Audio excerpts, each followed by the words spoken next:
Hey everyone, welcome everyone. Happy Sunday to everyone here. This is Viper Strike 95, and we are here in the beautiful Sooner state of Oklahoma, in Oklahoma City, and today we are doing episode 20 of our proud baseball series, Play Ball, as we head to Arlington, Texas today. So, hold on one sec. Let me turn on some lighting. So, basically today, we are going to be visiting Arlington, Texas here from Oklahoma City. So we have our road map here today. This would be a 201 nautical mile trip. We'll be taking off here at Kilo Papa Whiskey Alpha. We'll be heading through Bricktown Ballpark, the longtime home of the Oklahoma City Dodgers minor league baseball team. We'll be flying to Norman, Oklahoma, to pay a visit to the University of Oklahoma and Gaylord Memorial Stadium. Then we'll be taking our first stop here at Pauls Valley, and then we will be heading from Pauls Valley into Lake Texoma State Park, located right next to the Lake Texoma. And then our final stop will be the longest leg of the trip. We'll be heading from there through Dallas. We'll be visiting the Cotton Bowl and the Texas State Fair, the American Airlines Center, and then we'll be flying over to Arlington to complete the trip, visit Globe Life Park, and AT&T Stadium, and then we'll land here at Kilo Golf Papa Mike. So that would be a pretty nice trip. So this weekend was pretty good for me. Yesterday I participated with Pilot Peely in the finale of the Sim Wings Foundation. Today was his last day to do so. So we did that. Allison Johnson's currently still doing her stream this morning. So before we get started, I wanted to thank all the new follows that came around before the stream. I want to thank Tyler D75, Tissaba Gaming, and Shoney Gaming for following me before the stream started. Thank you so much, everyone. So today, what plane are we going to take for this trip? Well, this isn't going to be your normal plane. This is a classic plane, and this is quickly going to become one of my favorite planes in the sim. This is the beautiful Yonkers Ju 52. This is a classic plane. This was made by Asobo, partnering with one of the other developers. This is their Ju-52, and this beauty is a classic. This is not just an vintage airliner, it is also a proud warbird. The Yonkers Ju-52 was designed by Ernst Sindel, and it first flew in 1930, but the first flight for this 3-engine model was in 1932. It was used by Lufthansa. It was also used by the Luftwaffe during the World War II, throughout the entire Second World War, and this plane is still here in limited use. This thing is a capable transport plane. It's great for paratrooping, cargo. It can do a lot of things. Over 4,845 planes have been built. Now, this plane here, it has a top speed of 143 knots at sea level. It can cruise to 133 knots for a maximum continuous cruise. It has a range of 702 nautical miles. And it can go as high up as 19,000 feet. This plane has some serious altitude, and it's just a really nice classic. As well, I mean, just look how beautiful this plane is. This is a stunning plane. But before I get started, I need to check my controls. Just make sure I'm still in the GA sort of thing. Yep. But this is what it looks like, the interior. There's all those seats. I mean, this can carry, let's see. 1, 2. This can carry either around 27 passengers, or this would carry a whole bunch of squirrels, if you ask me. Now, once we get done with this, now it's time we enter this thing's enter the cockpit of this thing. Now this is the retrofit version. Now there's two different cockpits. There is the retrofit version features modern avionics and other unique things. The other is a 1939 version. The major difference between the two is the cockpit layout and the fact that in this one it's all English. The retrofit version, however, all of that stuff is in German. And if you ask me, I'll show you the 1939 version on Wednesday. Yes, I moved my Bush flights from Friday to Wednesday for scheduling reasons. So this thing has probably got the most comprehensive checklist of any civil plane. So look at all this checklist. Look at this.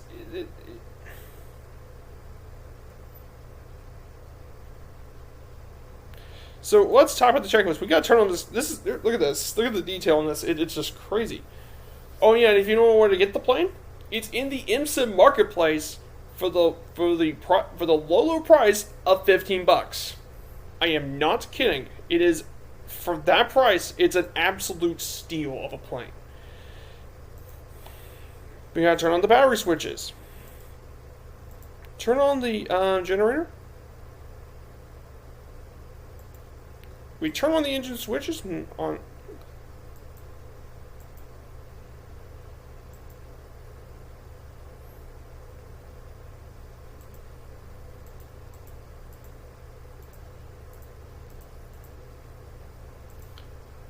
We gotta turn that. Oh, now we gotta keep the throttles idle.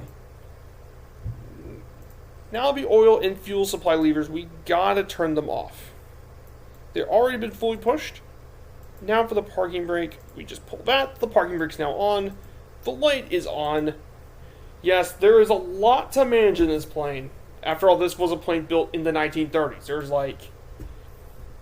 Now we've got to turn on the pilot heaters. Right here. Now these pilots control the engine. The heater lights are off, so we don't have to worry about. The warning light is going to be off. Then we gotta switch them left.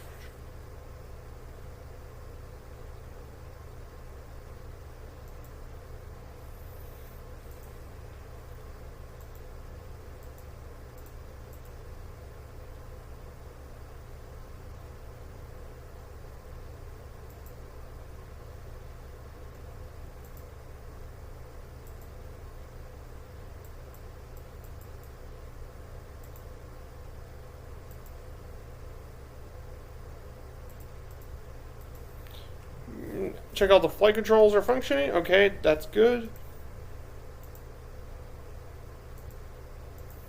Now we gotta pull them fully up.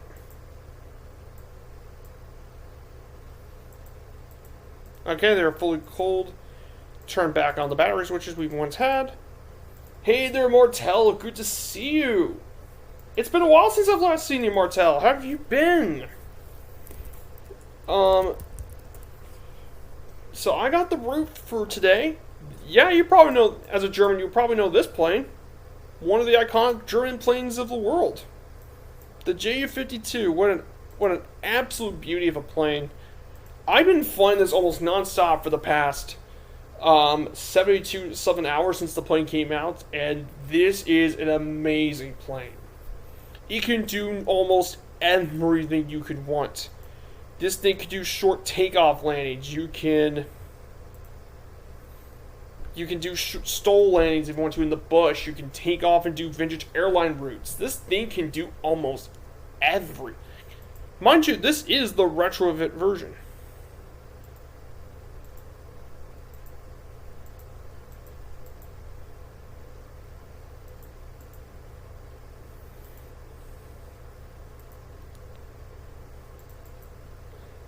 Yeah, I saw you about the city where I work. I saw Jay's once about the city I work. It is a really impressive plane. I know. It is it's an amazing plane. I'm so happy. I'm so happy that Asoba did an amazing job in this plane. like, the quality on this is so good. Look at this. I mean, look at all the checklists of all the stuff you got to work with. Mind you, that there's more to work on this plane than some of the planes that are much more expensive.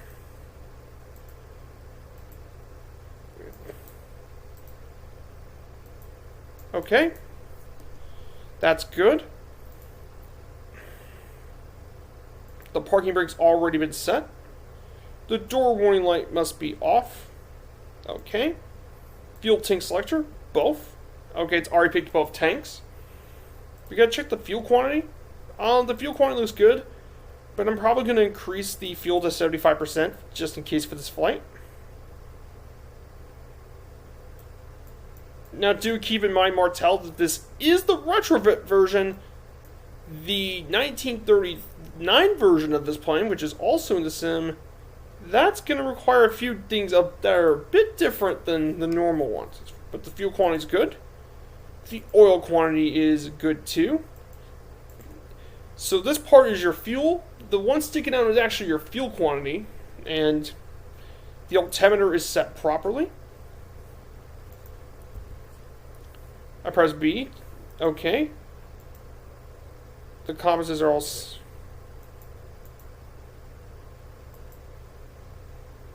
Anti-collision light is going to be set on.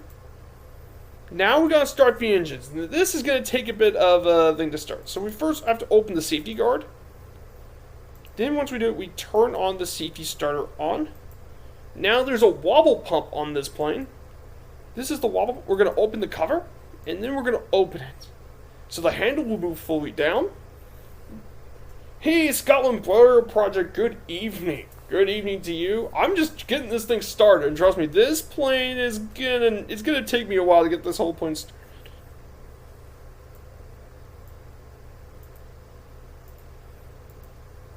Okay. Must be fully pulled.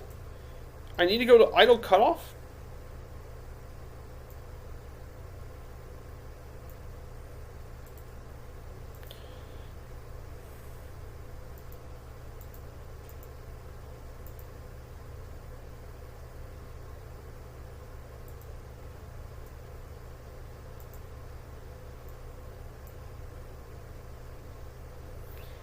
$45 items to the checklist. Yes.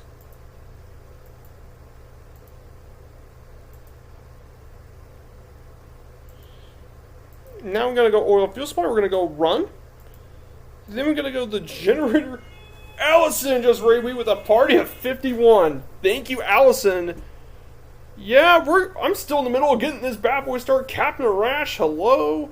Dougal McTavish. Super Typhon here. Wonderful to see. Generator battle has been. Now we gotta adjust to 600 RPM. Then I gotta check the oil pressure, man. I'm still getting this thing started.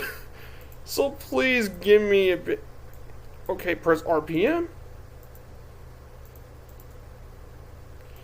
It should be around 1100. Get the throttle to be around 1100 RPM. Hey, Steve JB73, thank you. So we're doing our baseball inspired trip. My apologies for getting her a little late on the start.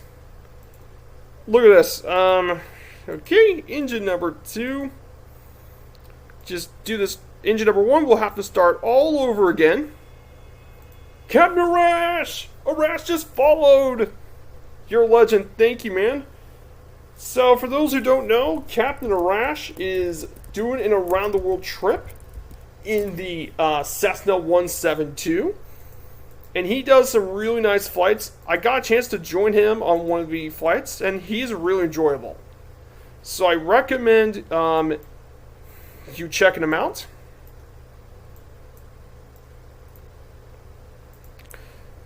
I don't want to just do it. I think it'd be a little... Plus, this is different.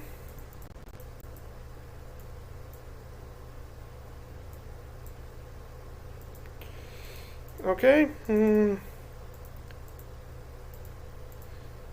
Okay, turn this back to generator. Get this back to run. No, this isn't right. I'm sorry, this is going to take such a long... Thanks for the buddy. You're... OgsL187, thank you for the follow. Now, if you guys want to join me, if you guys feel like you want to join me, I'm on the East USA server. I'm also on the Global Join FS, just because of the disappearing thing happening.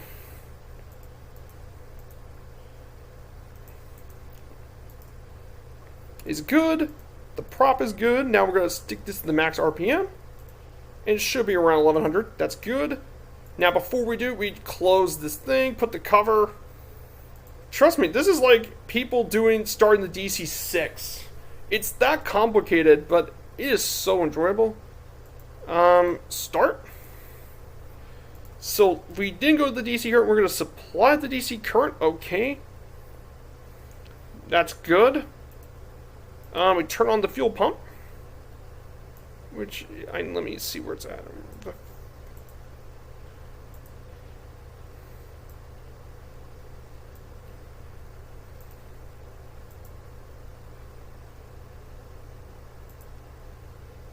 Okay, we turn on that. Now we get to the minimum RPM.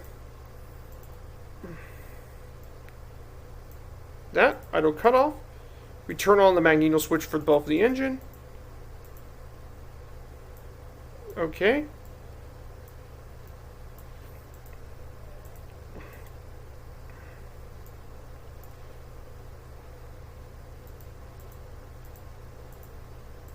We turn off the fuel pump. Now that's off. Now we gotta run. And I think everything else is good.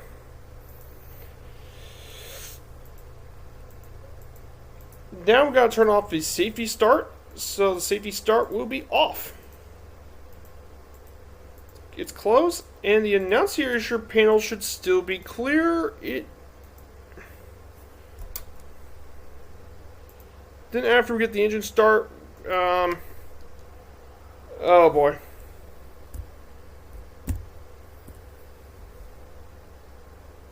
Okay. She's finally got, okay.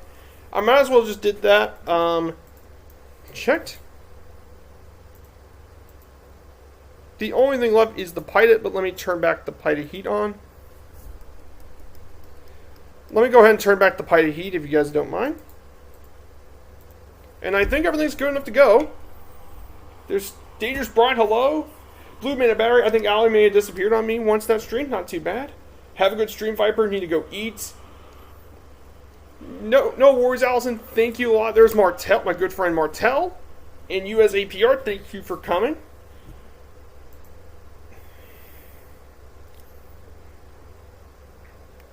So, actually, you know what? Since this thing took forever, if you guys don't mind, I'm going to go ahead and get ready for flying. But thank you, Allison, so much for the raid. That's really nice of you. Where are we? We are actually, DA40 feels like cheating. Route. We are at Kilo Papa Whiskey Alpha at Wiley Post.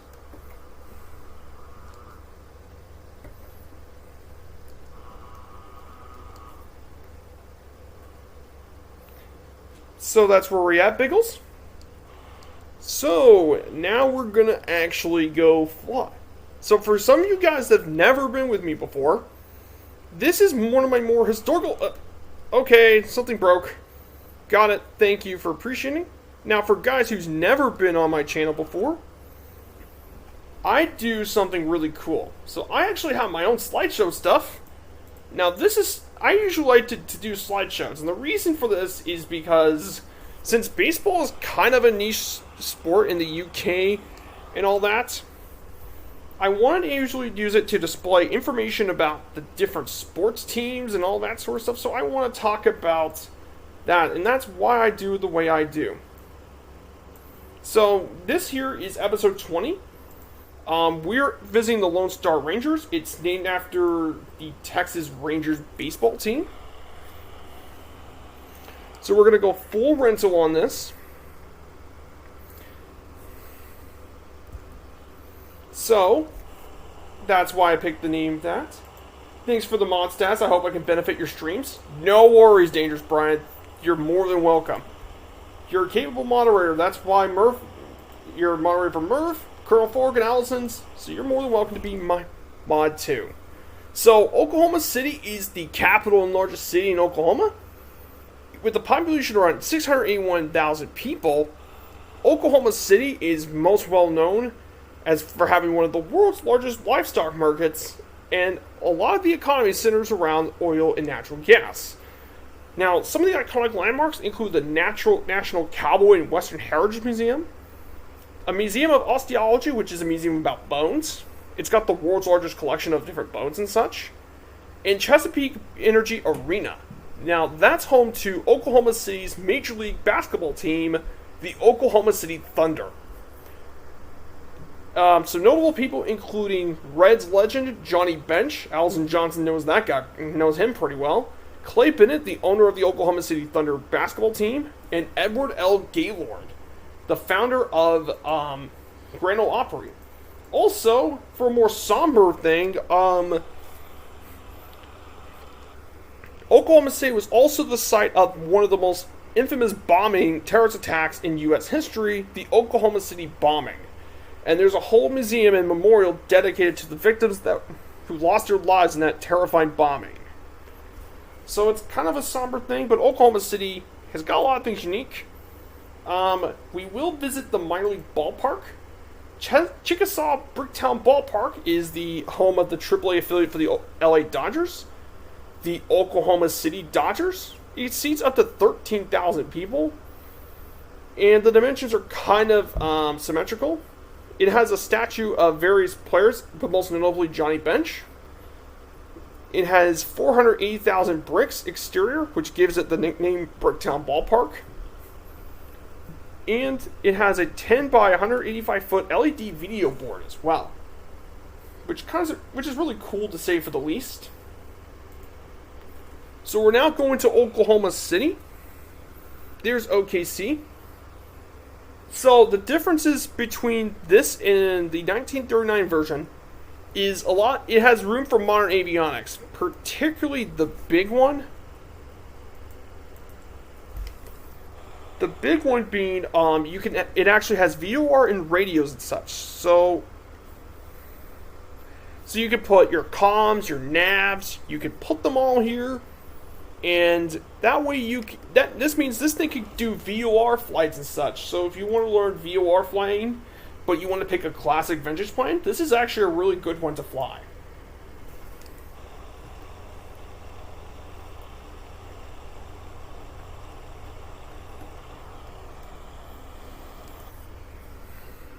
So let me go ahead. It's also home to the Oklahoma State Fair as well. So let me go ahead and put this into vintage. I mean, would you guys look at this? I mean, this is amazing. The Ju-52, what an absolute beauty of a plane. This has quickly become one of my favorite planes in the sim. And I got some pretty big plans for this plane in the future. And there's already people that are already come up with liveries. This as well. So I'm going to turn this back to the left. So we're going to fly over the Bricktown Ballpark in the Ju-52. We don't really need to go particularly high. 2,500 feet should be more enough to cover everything in the trip. And the sounds on this thing. The sounds are just amazing. The sound on this is so good. It's crazy. I'm just gushing over this plane.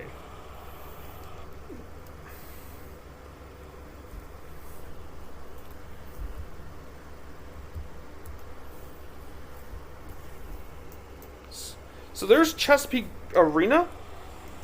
And then right here is the Bricktown Ballpark. Right here, down below us. It's also really, really stable, too. It's a very, very stable plane. Easy to trim. On my way, bro. See if we can't link up. Great Britain. Hey, Viper Strict Rolly! Rolly Mall, hey! Actually, let me give Rolly a shout out. I think he really could use the... So, Rolly Mall actually does streams about Australian aviation history. And I think he would really appreciate the support if you guys check out his channel. He supports the history of aviation in Australia, which has long been a country that I think a lot of people ignore about aviation history. But I really think you guys should check out Raleigh. He's a good friend of my channel. He's also a good friend with a few other content creators, including my good friend Floxtrot in Splasher 6. He's really good friends with two other people I know very well. This has been such a great stream, guys. This is a great start. And before you ask, well, find a DA40 is kind of cheating. But look at this on my nav map. So, guys, if you want to know where I'm going, we're heading to Norman, Oklahoma. We're going to check out the University of Oklahoma. Then our first stop will be landing over here at Pauls Valley Municipal Airport at Kilo Papa Victor Juliet. So that's going to be our first stop of the trip. Texas is kind of flat. We're in the east. Oh, great playmate. Thanks for the plug. Hey, no problem, Raleigh. You're more than welcome here. I see Martel, DVB, US APR. This is just really, really awesome. I really appreciate everyone coming by my channel. I really, really appreciate it. Starting engines. Hey, Kazaki. Good to see you. So usually, the reason I actually streamed this late today is because Allison Johnson's doing her flight. So I had to stream a little later, and it's a good thing I did. It's a good thing I streamed it later. Scotland Broiler Project, and subscribed. Hope to catch you next stream. No problem, Scotland Broiler Project. Thanks for coming by. I still can't believe that Scotland Broiler Project is going around the world in a Blériot. You know, of all the planes you would think you want to go around the world, Harry's 906 with a follow, thank you. What server I am? I'm on East USA. I'm also on Join FS. Join FS Global is where I'm at. I should change it. I'm not on the Join Two-Tone Murphy Join FS. Actually on Global. Because, you know, with the plane still disappearing and all that, I know the good thing is that Asobo's going to be fixing it in the next update or so. So, this is kind of how it is. But I absolutely love this plane. This plane is amazing. Like, you would think with the quality of this plane and all the stuff that goes on with it, you would think this plane is like 30 or 40 bucks. No, this is a $15 plane. The quality of this is so exceptional, it's not funny. The flight model is good. It comes with skis and floats, so you could take this into the bush. It could do everything I want. This is the vintage airliner that I was waiting for, and I'm not disappointed. It's been everything I could have wanted. Yeah, he is a madman. Scotland Blair is a madman. He did around the world in a de Havilland Comet. If the Wright Flyer was in the sim, I would be taking that around the world. Well, actually, here's the thing about the around the world I want to do. So once I get done with this series, I'm hoping to do an around the world trip. The 1924 around the world flight is probably my next project. I want to do an historical flight series, so I want to do that trip. Now, since the Douglas World Cruiser is not in the sim, unfortunately, yet, I'm hoping someone will make it, the Douglas World Cruiser. I'm hoping that if it doesn't come in the sim, by then, I would probably take the Yonkers around the world, since no one else has ever taken the Yonkers around the world before. I mean, Two Cats can take the DC-6 around the world, Allison can take the Mooney, and then eventually the Electra. Captain Rash is doing his around the world in the Cessna 172 with Shoney, and Shoney's visiting every country with it. So I want to do my own plane, and I think this would be a really good one to have.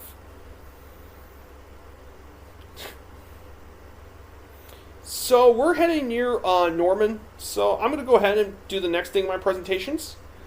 Now, like I said, for some of those who've never been on my streams, I like to work on these presentations as my way of giving out information to be educational and informative. I like to be that kind of person. So Norman is actually the third largest city in Oklahoma, and it was settled here during the land run of 1889. You see, Oklahoma was kind of a big deal back then for the West for settlement. Obviously, Norman's well known for higher education and related research industries, and that makes sense because it's the home of the University of Oklahoma, the Sooners. And some of its landmarks include Gaylord Memorial Stadium, which is its college football stadium, Oklahoma Museum of Natural History, and the National Weather Center is here in Norman, believe it or not. That's their headquarters. Notable people include James Gardner, Barry Schweitzer, and the band Flaming Lips have all called them home. I will eventually, I'm hoping to get my own emojis at some point. So we're going to fly over Norman. So let me go ahead and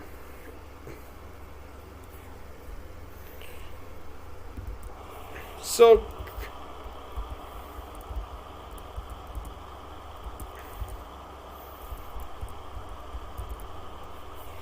I mean, yeah, it's that beautiful. We have one. We have one. It's called Two-Tone Murphy.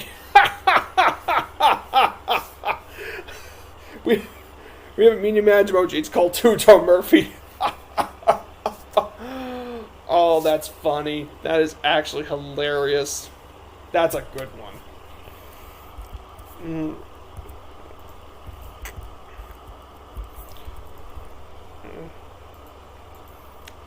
So, Norman, Oklahoma is a big deal. Their University of Oklahoma's programs are called the Sooners.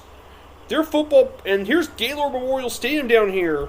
So, you see, guys, right here, that football stadium? That is Gaylord Memorial Stadium. This stadium is huge. It hosts 80,000 people, which means it is actually the 23rd largest stadium in the world. It is huge. It was originally opened all the way back in 1923. It's huge. It's a huge sports venue. College football is a huge deal in the state of Oklahoma. That's a good-looking plane. I know. The Yonkers is just stunning. A Solo knocked out of the ballpark and then some with this plane. A Solo knocked it out of the park. It's just a beautiful plane. There's the University of Oklahoma baseball program. Plays over here.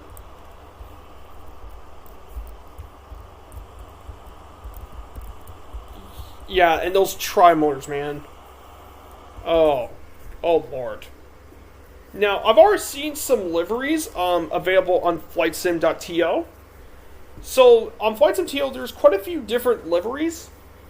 The one I'm going to use Wednesday is the 1939 model. And I'm going to use the Swiss Air Force one. There's already people who already done, there's a Luftwaffe scheme someone already did. And then there's someone who did the Immelmann. And that was Adolf Hitler's personal transport. So someone's already done some really cool liveries with it. Martel says without the Ju-52, it's a 787 with a tail strike. Well, I mean, it makes sense. This thing is an airliner. It kind of makes sense. It kind of makes sense. This thing is an airliner, after all.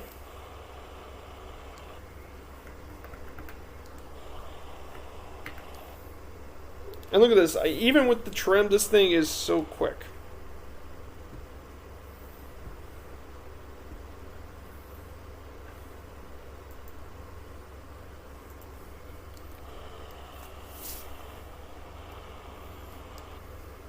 So this is a really good thing the Immelmann was doing it. We do not need a plane with a swastika. Captain Mahoney, welcome to chat. Yeah, I can understand.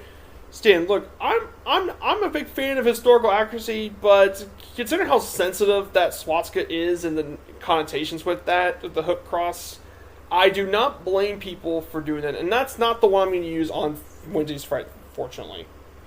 How close to real life are the areas you visit, Viper Strike? I've visited quite a few. I visited Panama City Beach, and it actually looks pretty good. I visited Tampa, and it looks really much like the real Tampa. Of course, Louisville has photogrammetry as well. So a lot of this stuff is pretty close to real life. Though I would like to go visit out west someday. I want to go visit Colorado. I know I've already visited there in the sim during my trip for Major League Baseball. So that's kind of how it is.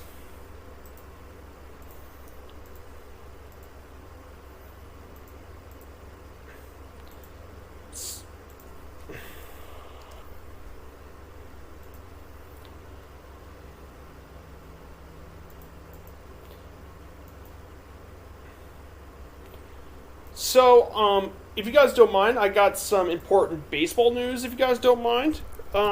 Today is game 162. And this playoff hunt is probably the craziest it's been since 2011. 4 teams within a game of each other can make it to the AL wildcard. There's only 2 spots in there. 4 teams have a chance to make 2 spots. And, I mean, the implications of this are crazy. I'm German. If I see Swastika, it's like a punch in my face. I know. The horse the Nazis did is just so atrocious. And I'm not even defending what... The Nazis were just... The Soviets were bad, but the Nazis were even worse. They both committed so many atrocities and stuff. It's just... I'm not going to go too deep in it. Like, I know how terrible and insulting that is. But I want to not talk about this too much anymore, since I want to focus on my thing of baseball, and I want to focus on something good. So I want to ask you guys is, how's your all's weekend has been? I know some of you all, this is kind of a busy week.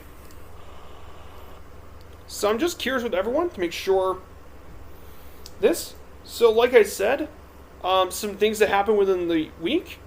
So the Tampa Bay Rays now get home field advantage. The Rays, for the first time, have won 100 games for the first time in franchise history. Woo! Go Rays! Rays represent. And the National League has already been decided the teams. So the Braves took the East, the Brewers take the Central, the Cardinals, thanks to a whopping 17-game win streak, take the one of the 2 wildcard spots. And then the Giants and Dodgers, the Giants won 106 and won the division, and the Dodgers, both of them within a game of each other, both won over 105 games, and yet one of them is going to be a wild card. That's just how crazy is the National League. But the AL East is, and imagine the Red Sox, Yankees, Jays, and Mariners are all in that wild card hunt. And basically, there are some crazy scenarios that's going to happen. Hey, Arctic Turn, welcome to the chat, and I forgot to say hi to DH Paradox. Hello. Good to see you, DH. Welcome aboard.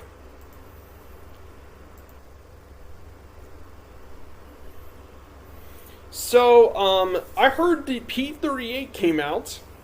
So, I never got the Flying Iron P38 yet, but I've heard a lot of great things about the P38. I've heard that the P38 is a really, really nice plane.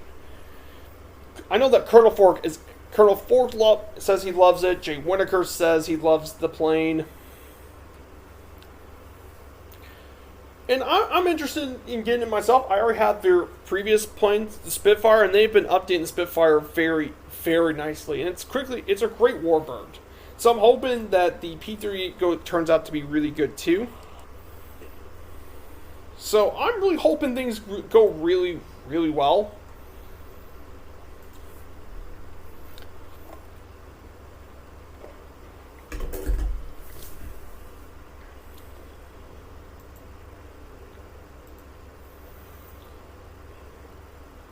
Good weekend. How about me? I'm doing great. So Friday, I also do Bush Flight series. Friday, I went to Arkansas for the Arkansas competition and honor event. However, I'm going to move that to Wednesdays, however, since there's less of a scheduling conflict between me and other streamers. I love that J52. First plane I bought so far. Yeah, you picked a really good plane. There's so many ways you can use it. The versatility of this plane is ridiculous. You can do vintage airline routes. You can do bush trips with the skis and floats. You could do VOR stuff thanks to this retrofit version. You can do VOR navigation and such.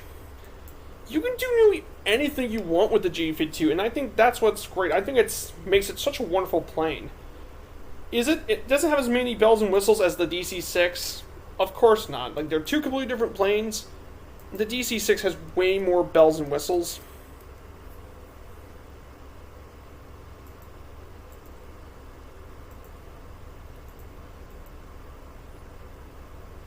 Look at this. I can do an attention call to attention. I can turn on the no smoking. No smoking. Please fasten your seatbelts, everyone. Yes, the back of this has got tons of squirrels. I put so many squirrels in that thing. It's not nearly as many squirrels as the DC-6, but I mean, it's got more than enough squirrels I can have in there for fun. But yeah, I love this. I've said this a lot, but I really do mean it. It is a lovely plane. And I want to do many more adventures with this thing. And I think it's going to be a permanent part of of my personal collection. Look at this, you can even open the windows. And you can hear the beautiful tri-motor.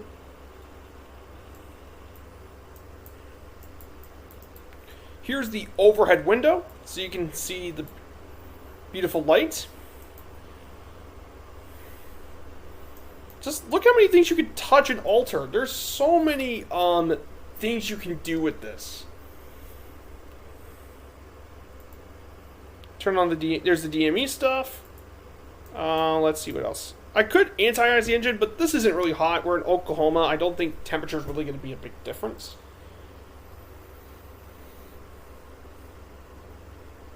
So we are going to be heading here soon. So guys, if you want to, I'm going to prepare to get landing pretty soon. I don't think we have very much left to go. So I'm going to land on runway 17. So that is kind of a thing. I've always got my trusty little nav map to help me out. It is such a... I'm on the left side. Roger that. I see you there on my left side. This nav map is a lifesaver. I mean, it's a lifesaver for me. I always take it with me.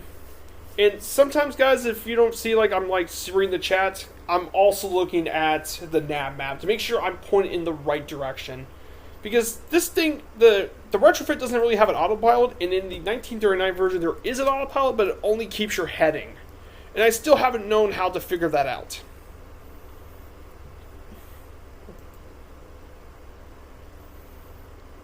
Just look at all the stuff you can touch. All of this stuff you can touch and you can alter. It's crazy. It's crazy how much you can just touch and move stuff. It's just... This is what makes it a center panel. We're going to off.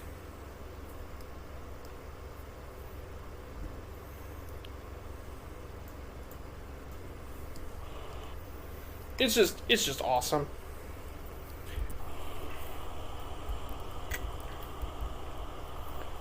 Like, there are issues. The only issue I could probably say for the J52 is I think if I have any problems with it, it's probably just the fact that I haven't got all the autopilots and stuff working. But outside of this, this is a near perfect thing for $15.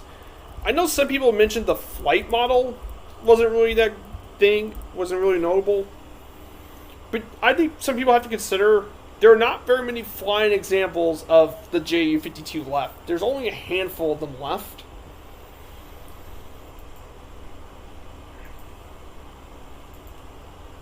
It is pretty crazy.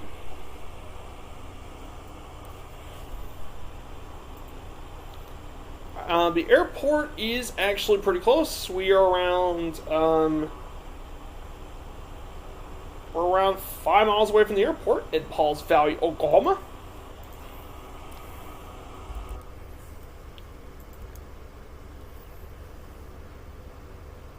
And I think I see it somewhere in the background. I see it, oh, I see it down here. There we go, guys. And we'll make our first landing of the trip.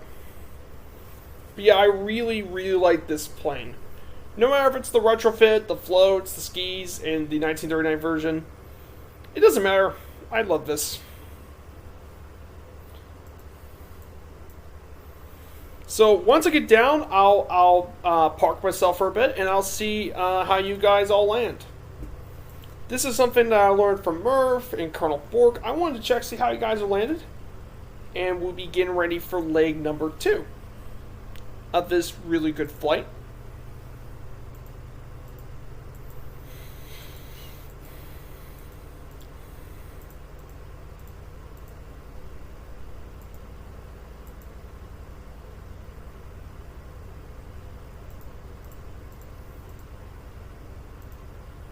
Finally, the H-135 with airline support. Ah, yes.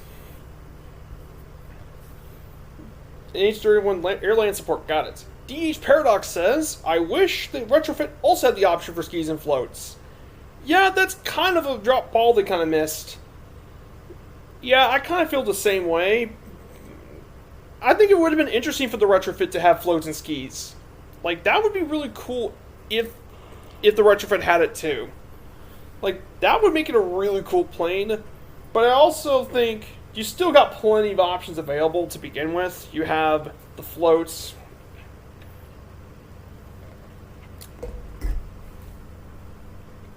With the air floats as well.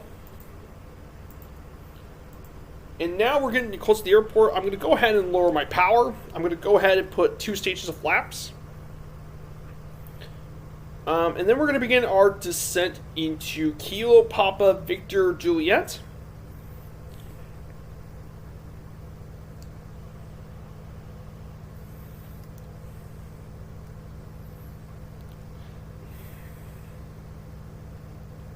So try to keep her smooth. One of the nice advantages about the newer the retrofit is you have the altitude barometer thing, so it's much.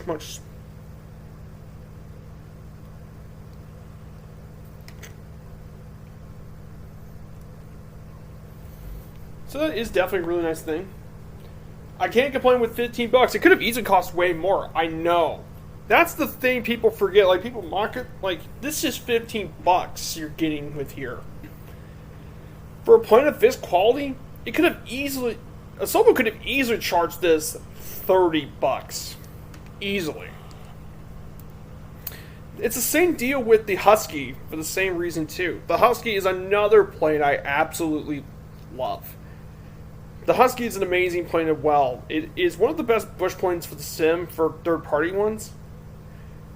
Like, you got skis, floats, and big wheels. You got some really cool liveries with it too. The Husky's great. If they could fix the Husky's brake and flaps thing and takeoff distance thing, the Husky would be probably one of the best bush planes in the sim. It's just like Asobo's been doing really well with the with the add-ons and such, which I think is great.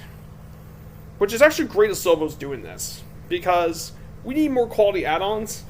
And the fact they also come on Xbox is also great as well. This means Xbox players can have these planes too, which I think is really, really good.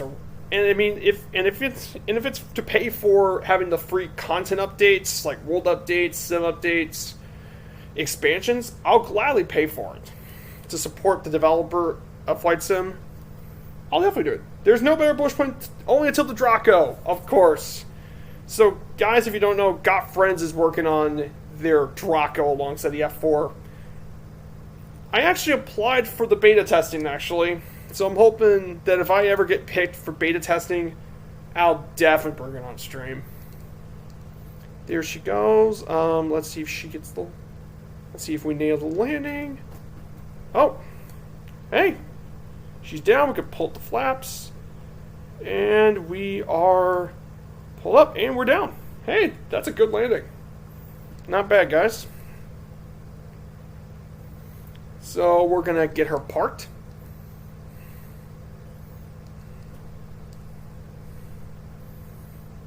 And we're down. Put on the parking brake. And we're going to go ahead and get back. I asked for pre-purchase for having beta access too. Yep. So let's see if anyone else is around here somewhere. There's Biggles. There you are, Biggles. Kazaki Flyer is here. So Biggles is here.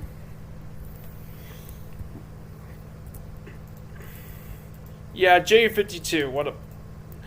And you wonder why I suggest taking this SO-172 and all that, because those planes can actually... This plane can go fast enough. The Bush League Legends planes are great freeware. Oh, I know.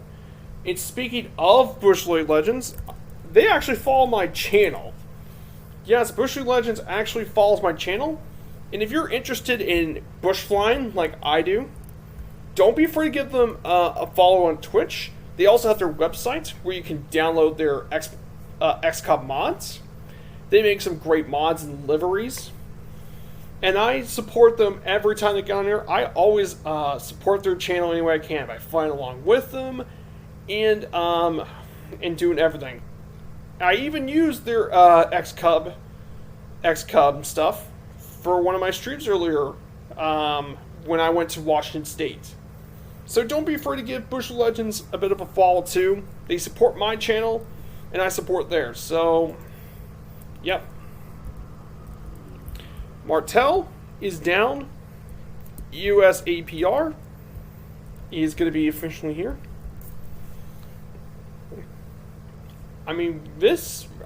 Today, this is such a great day, everyone.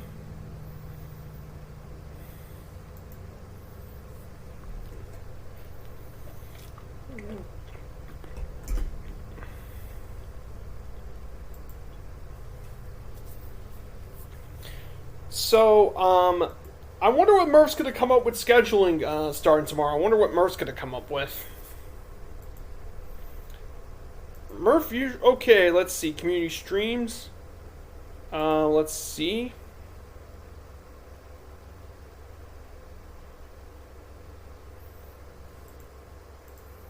I also see that the might... So I'm hoping, US APR is coming down. Good to see you. And he comes with a twin-engine plane. Looks like a King Air. Looks like a default King Air or something. King Air is a really nice plane.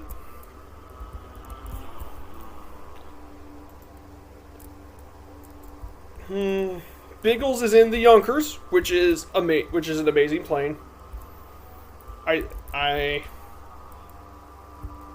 don't have to land, Kazaki. We're going to go ahead and take back off. So, we're going to go ahead and get back off, guys, if you don't mind. Biggles, Martel, USAPR. We're going to go ahead and get this plane back off.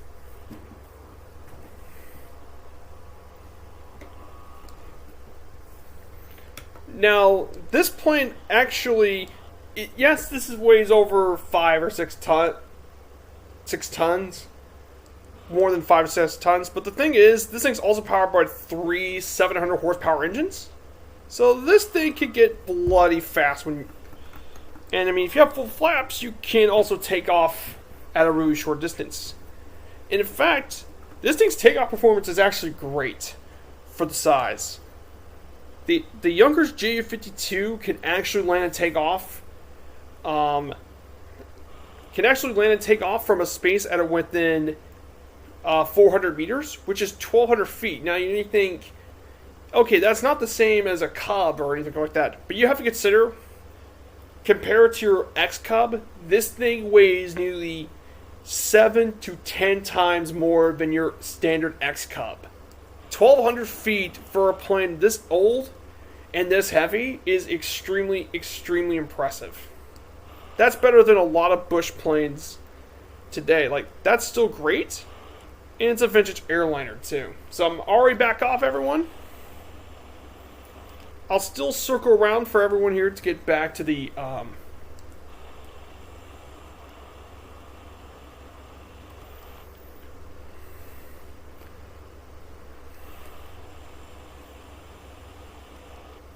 So I'm just going to circle around for everyone. I don't have to worry about fuel because this thing has plenty of range. 700 nautical miles is actually really, really nice for a plane of its era. And I know it doesn't seem like a lot, but you have to consider when this thing was produced, like super long distance flights weren't really much of a thing back in the day. but it's still really long for the era it was.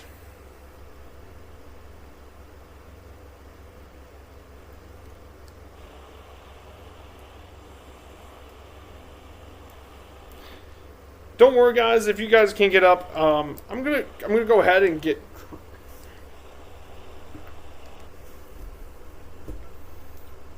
It isn't that fast, so I'm gonna go ahead and get back to the root. So, now we're gonna talk about something else too. So I'm gonna go ahead and talk about, if you guys don't mind. So I want to talk about the baseball team that we're going to be visiting today.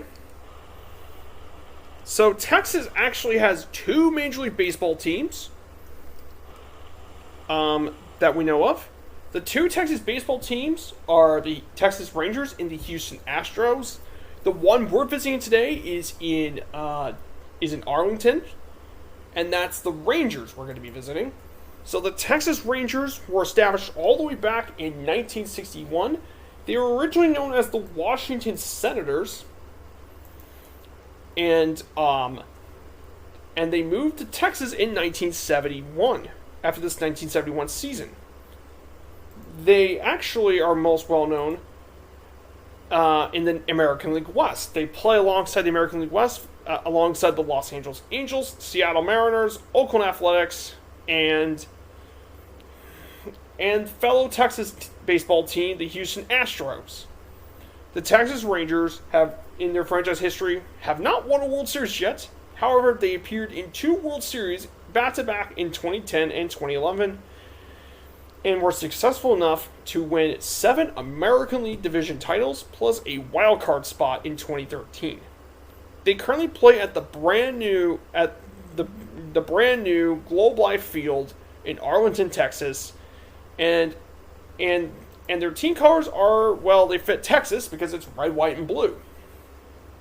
Of course, from 1961 through the 2020 season, their all-time record is 4,522 wins and 4,950 losses. So they won 47% of their games they've won. Now, the history of the Texas Rangers goes all the way back to 1961. Now, when the original Washington Senators left to Minneapolis to become the Twins, before the end of the 1961 season, the MLB actually was forced to expand back to DC, and a new Senators team was born. However, things were terrible in the new Washington team. Outside of 1 year in 1969, the new Senators were known for their futility. They lost an average of 9 games a season, and that kind of brought back the old saying that I mentioned back for the original Senators. First place in war, first place in peace, but last in the American League East. And this is even more true with the new Senators team than before. And due to all this losing stuff, the management of the team, the ownership changed hands several times until in 1971, they moved the new owner of that team moved from DC to Arlington, Texas for the 1972 season. The team then changed their name to the Texas Rangers. In 1974, the Rangers finally got their first winning season at Arlington Stadium after finishing last in both 1972 and 1973, as they finished second in the AL West with an 84-76 records. And for the end of the 70s, they were actually pretty successful. While they didn't get any division titles or make the postseason, they posted winning records. However, in 1981, they only got 1.5 games off from the AL West title, though. They were competitive for the entire season, but they couldn't exactly get there, if you know what I mean. Well, I need to get back on track. Sorry.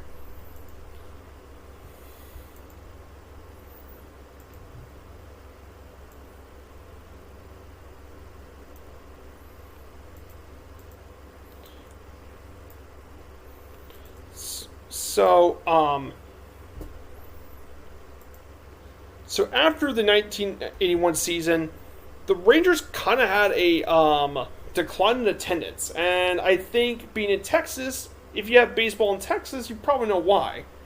Well, you see, Texas is known for its heat.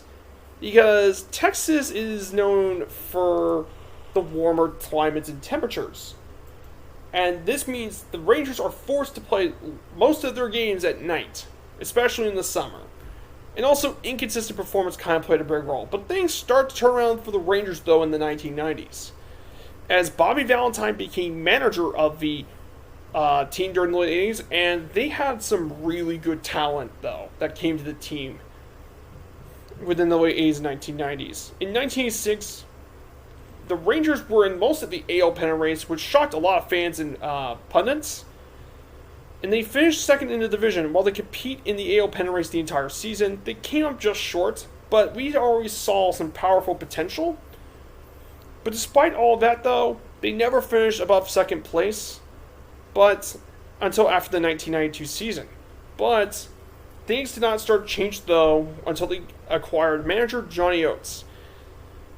As after they moved into Globe Life Park for the 1994 season, the Rangers in 96, led by Oates, won their very first ever division title. And they did this with players such as Kenny Rogers, Juan Gonzalez, Hall of Famer Yvonne Rodriguez, Rafael Palmeiro. They took the American League West title and finally made it to the postseason for the first time ever. Yes, it took them a long time. It took 35 years to finally do it. They faced the New York Yankees in the ALDS in 1996, but they fell to the eventual world champs in 4 games in a row. As well. And then manager Johnny Oates led the team to 2 more division titles in 1998 and 1999, but unfortunately they kind of fell short again to the Yankees. And then 2001, they signed a really nice player, one of the all-time great players. I forgot to put him for the Yankees, but they signed Alex Rodriguez for a whopping contract at the time. 10 years, $252 million deal with the Rangers. But despite that and his amazing production, the Rangers still struggled, and eventually in 2003, he was traded to the Yankees. I mean, all this for $252 million? That meant A-Rod was paid $25.2 million a year for a baseball player. However, things started to get much better, though, in the later 2000s, with Ron Washington as manager. The 2008 Rangers started promising well, thanks to newcomer Josh Hamilton, but the team kind of collapsed later in the season and finished second. They finished below 500, but they still finished second because the AL West that year was kind of weak.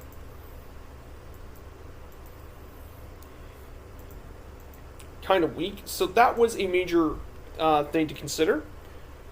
2009, though, was much better. The 2009 Rangers soared into playoff contention, and they led the American League West for most of the division. However, then they collapsed late in the season, and they finished at E7 75th, their first winning season since 1999. But actually, the best for the Rangers will be this part. So the Rangers in 2010, competed for the division, and they did compete for the division. The Rangers absolutely did extremely well. They won their first American League title since 1999. They beat the Rays in the ALDS for their first ever postseason series win, and they beat the Yankees for the 2011 pennant, finally getting Texas to the World Series. It means the city of Dallas will finally get a World Series appearance. They faced the San Francisco Giants in that World Series. Unfortunately, though, they kind of fell in 5 games. The 2011 Rangers actually did something a lot of teams couldn't do, and that was they defended their American League title by winning their second straight pennant, and they faced the Cardinals, and that series was extremely intense, as the Rangers were actually only a couple outs away from winning the World Series, and if it wasn't for David Freese in Game 6, the Rangers could have actually gotten a World Series championship. But instead, history happened, and the Rangers actually losing 7 games to the World Series. However, for much of the early 2010s, the Rangers still remained extremely competitive as they went to the postseason in 2012, 2014, 2015, and 2016. However, they never could be able to pass the first round of the playoffs. And as of this year and last year, the Rangers moved into the brand new Globe Life Field. And this season, the Rangers just had a season to forget in 2020. It was kind of a season to forget for Rangers fans everywhere. Now, for some of their stars. Now, the Rangers have quite a few stars. There are a couple of honorable mentions. Bobby Bell was a player I mentioned. Josh Hamilton was someone else. Kenny Rogers didn't make it. But I'm going to go with their stars. The first major star I want to talk about is Juan Gonzalez. Now, he played 16 seasons in the Major League, most notably for the Rangers, and he was one of the most feared run producers and hitters of the 1990s. He was known as actually a line drive hitter. He had plenty of power, but he didn't use a lot of it for fly balls. He was a line drive hitter. But despite it, though, this man hit over 40 home runs 5 times, and that means he hits the ball over the fence in the outfield. So that's kind of for guys what I mean. He was really good. He was a .296 hitter, 434 home runs, 1,404 RBIs. This man was he was only a 3-time All-Star, but he also has 2 American League MVPs to his name, a 6-time Silver Slugger, and twice led the American League in home runs. Yvonne Rodriguez was a greatly underrated player. He was greatly underrated in the major leagues. And I think he should be a player that gets more respect. He was extremely impressive.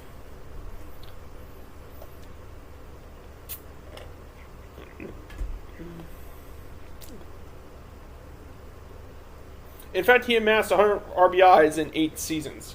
But the best Ranger of all time is the next player, Yvonne Rodriguez. This guy is insanely good at catcher. His nickname is Pudge due to his small, short stature. But despite it, though, he's probably considered to be the best catcher in Major League history, and not one of the top 5. His offense is really good. Yvonne Rodriguez is an amazing hitting catcher, but his defense, man. This guy is probably considered by many to be the best defensive catcher. He can throw base runners off easily. And he made himself a very valuable piece on many different championship teams, including the 2003 Marlins. He was especially big for that team. He hit .296, which means you take hits divided by at-bats. He was a .296 hitter, which is actually really good. 2,844 hits, 311 home runs, and 1,332 runs batted in. Now, he was a 14-time All-Star, which is among the most of any catcher in Major League history. He took the American League MVP in 1999. He is a how about the most for any catcher? 13-time Gold Glove, because he is just that good defensively. His defense was on another world defensively. His defense is so good. And on top of this, he was a 7-time Silver Slugger, meaning he was one of the best hitters in his position. So, you got a guy who could play hitter, he could play offense, he could play defense. Yvonne Rodriguez could do everything. In 2017, he was elected to the Hall of Fame on his first ballot with 76% of the vote.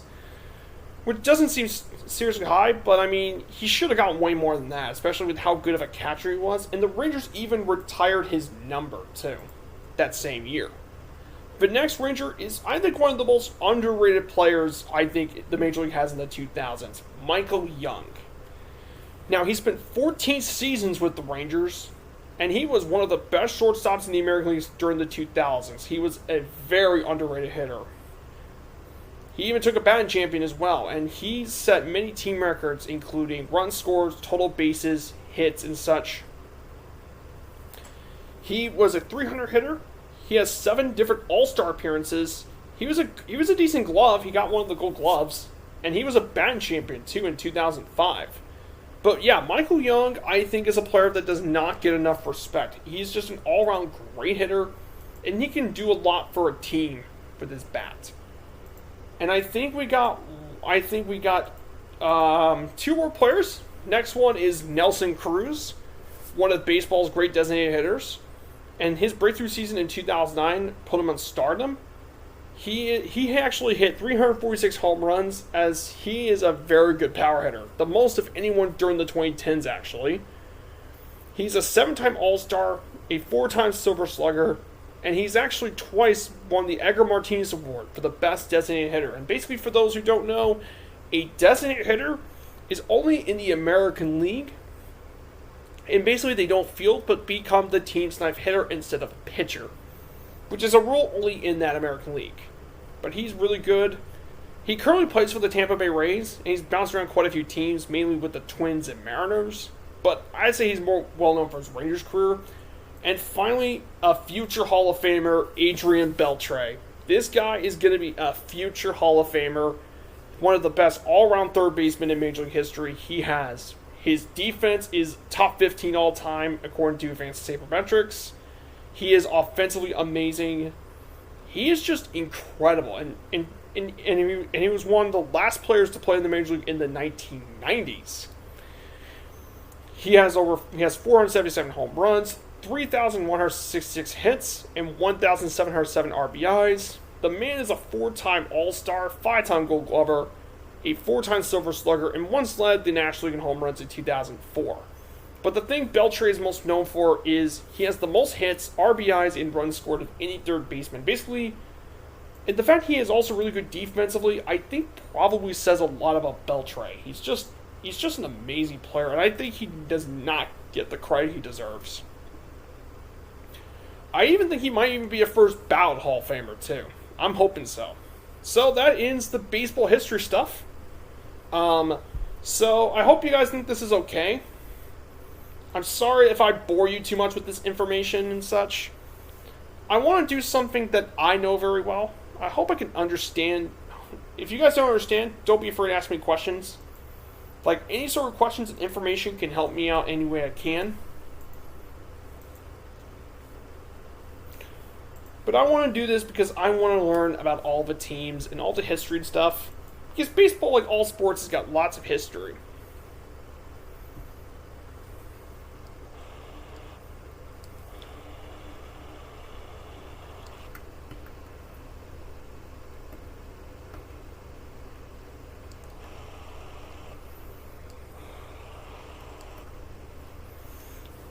Yeah, it is just stunning. I know it's flat, but I mean, it's the really nice kind of flat. So let me, guys, show you a view of the plane. Again, Yonkers. Absolutely beautiful. I know the 1939 version, the floats and skis, all had their own unique paint schemes. So at some point I may want to show them off later, but this is just really, really nice. There's Kazaki way ahead of me. There's OGLS. Beagles is all the way in the back. He's over 9,000 feet and climbing. There's all the people here in Dallas. They're probably all here in Dallas doing the airport stuff.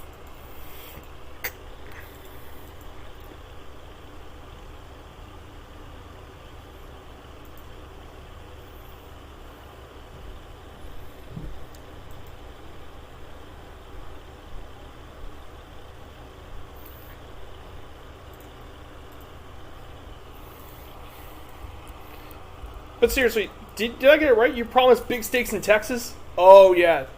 Texas. Yeah, Texas got big steaks, big brisket, big barbecue, big hats, big boots, big baseball. Big baseball bats. Hey, Viper Strike, I've been a kid. Looks like Allison raided you, mates. Yes, she did. She did raid me. 61 people. I want to thank Allison's group. Thank you guys for sticking around.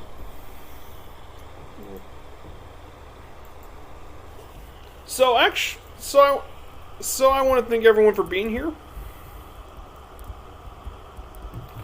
Yeah, this has been an awesome flight so far. And I think I see our airport right over here. So let me get back to my cockpit. Yeah, Allison Johnson's great. I know she's wonderful. And let me tell you guys, if it wasn't for Allison Johnson, I wouldn't even be streaming right now. She's been the biggest help for me I could have ever asked for.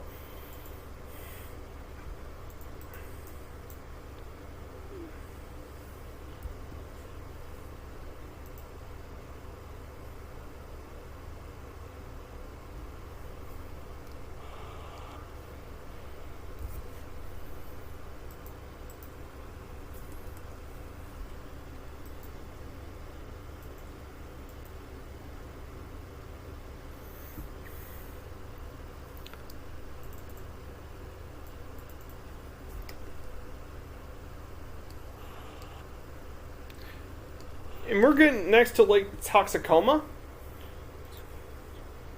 So once we get here, we'll wait for everyone else to get landed.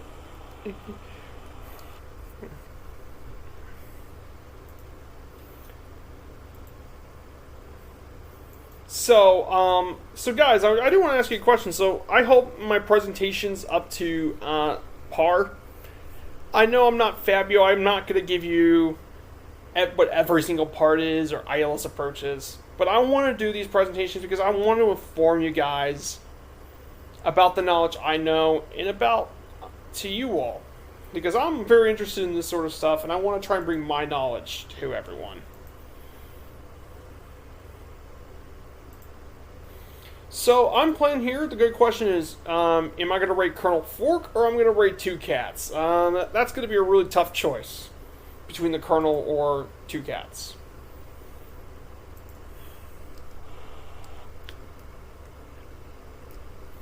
It's going to be a really, really tough question.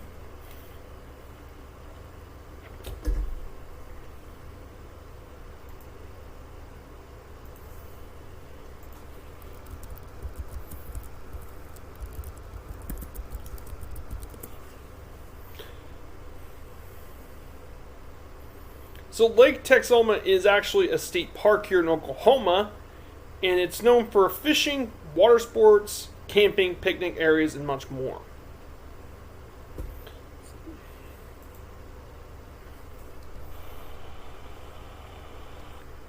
And I think I see the airport nearby, so I'm going to turn left.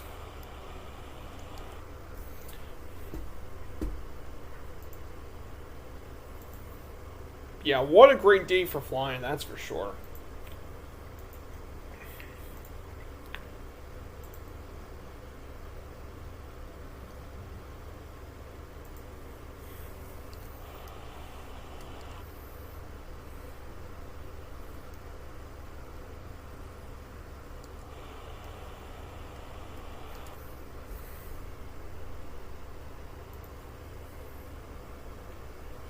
Gonna put on the full rental.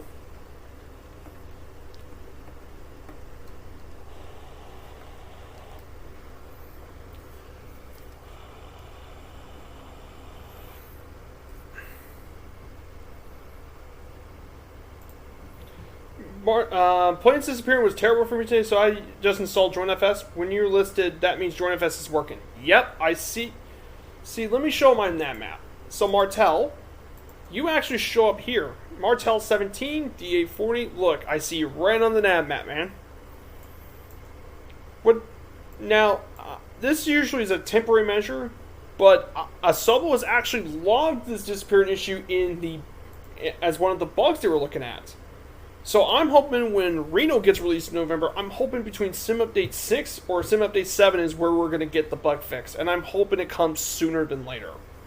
The last thing we need is for the bug to persist into Reno, which would be really, really bad. Like, that's the last thing we need is for Reno to have the players disappear an issue. That would be a huge problem.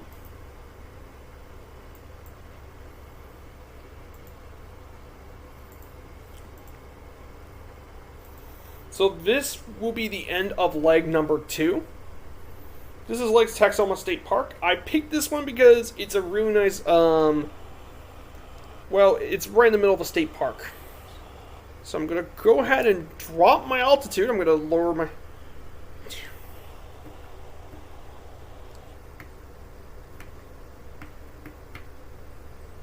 And I did this so I can do a manageable dive speed.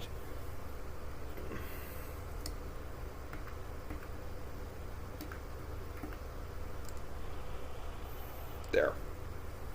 That way I can put it into a manageable dive. I don't really want to do it too easily. This is great, guys. I mean, like I said, I'm not usually blessed with this many viewers, to be honest. But I like everyone to check to be with me.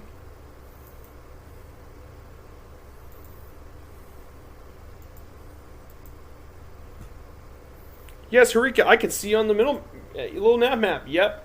That's one of the great things about the nav map. If you want to see people online, that's the great thing about this tool is if you have Join FS, you can see people on the little nav map, which I think is really, really cool. Oh, Murph just put up a schedule.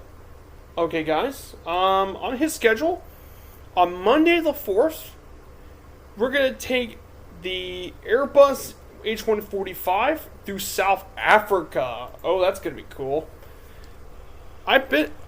We actually on my stream, I flew throughout South Africa. I took the bird dog all the way to Cape Town. That was a very, very fun flight.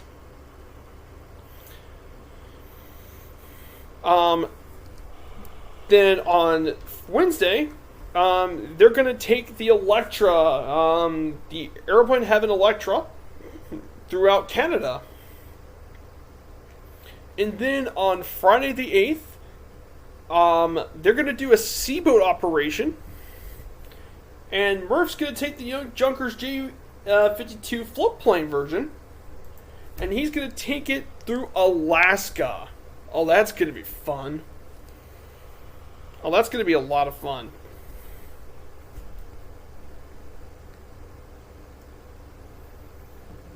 All waterlands are closed to normal airports.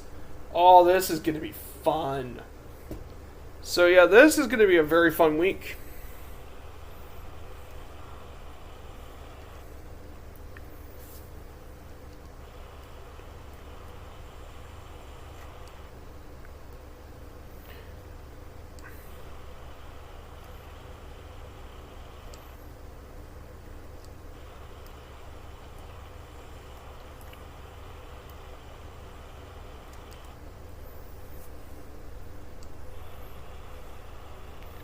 We're going to turn left. There's the state park parking. There she is. This should be a pretty easy landing. Turn left. 3,000 foot runway shouldn't be a problem with the JU-52. It can land and take off at much shorter distances. Gonna put my landing gear on.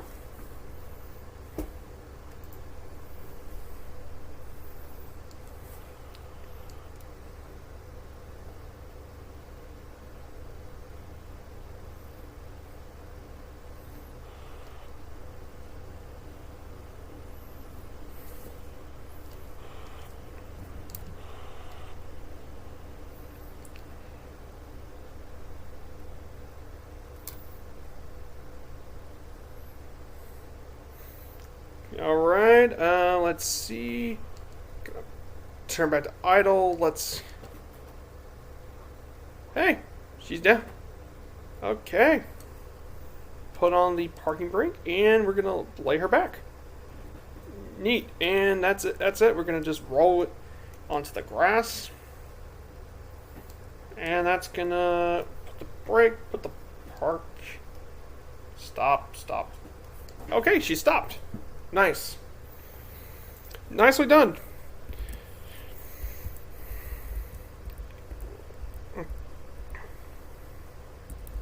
And I think there's everyone else here. There's Kazaki. Martel's still probably right next to me. So this is Lake Texoma State Park. Yeah, you could put a float plane and land right next to it if you want to. If you like to do float plane stuff.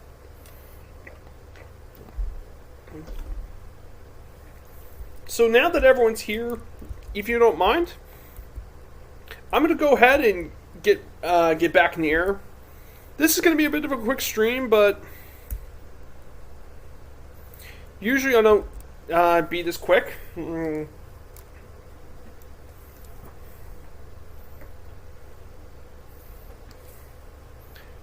But I'm going to go ahead and get back into the runway.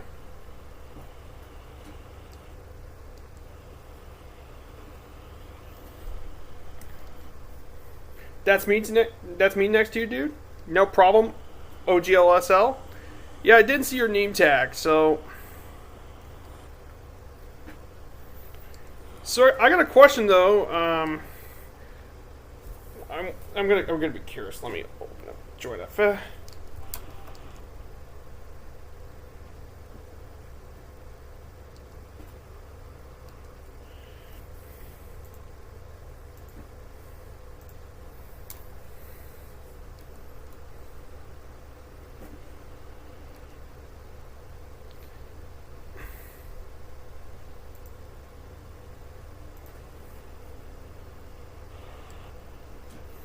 And we're back off. So we're going to go back off.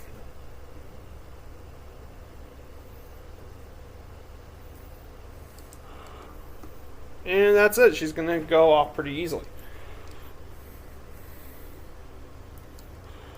But I'm going to wait till you all get it. Nice, says Dangerous Brian. Yep, this is very nice. So, like I said, I'm really excited for what Merck's going to do this week. I'm excited for the Friday stream, flying over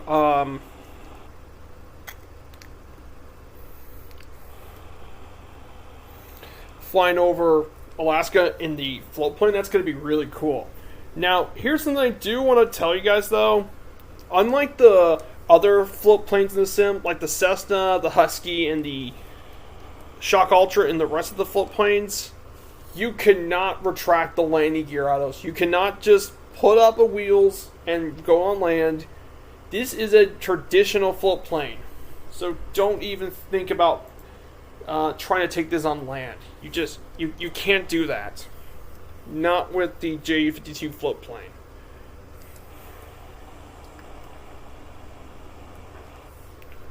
Okay, I'm just waiting for nearly everyone else to get back in the air.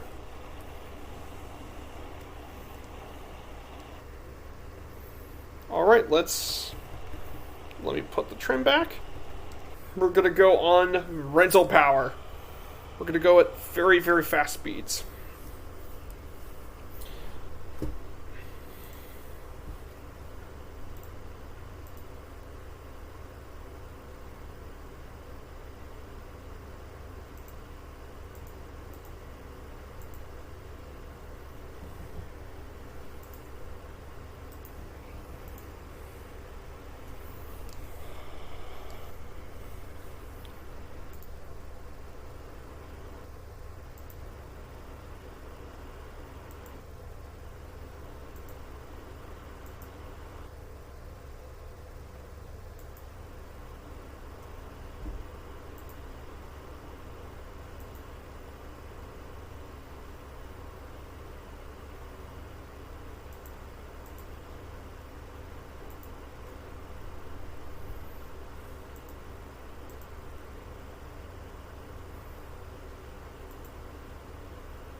So we're now going to go to, once we leave Texoma, we're going to be heading to the final leg. This is the longest leg by far. This is over an 80-mile leg of the trip.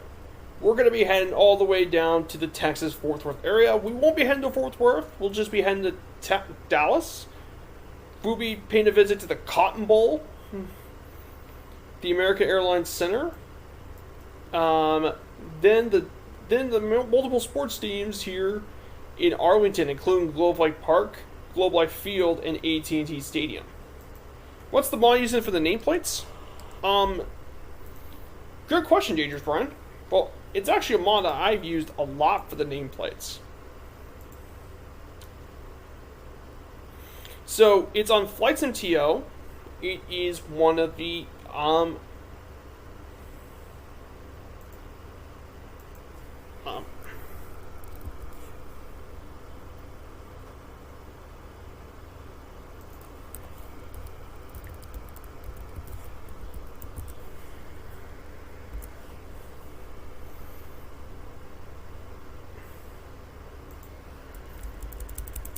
let me go. Let me look.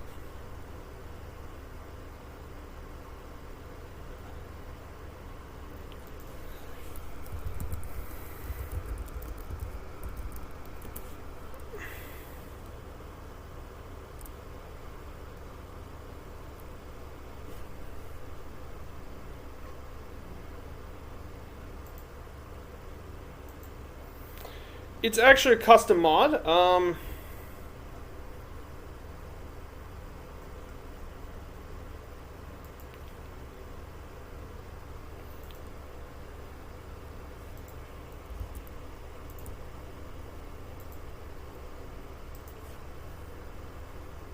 Okay,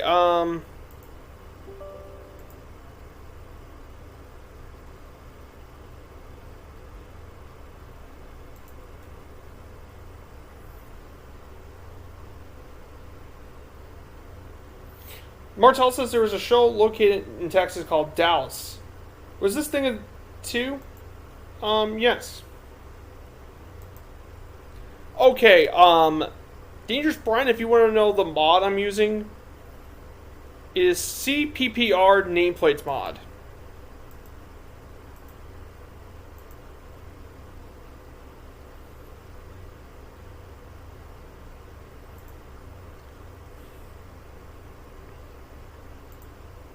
It is CPPR Nameplates V2 Green.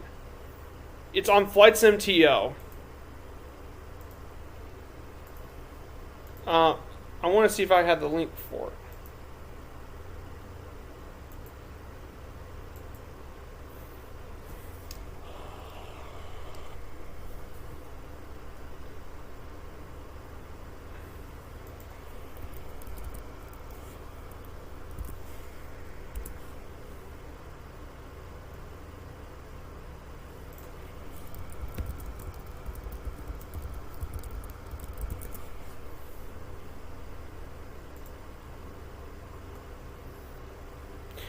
It's from it's Clumsy's MSFS nameplates. That's the mod you were looking for.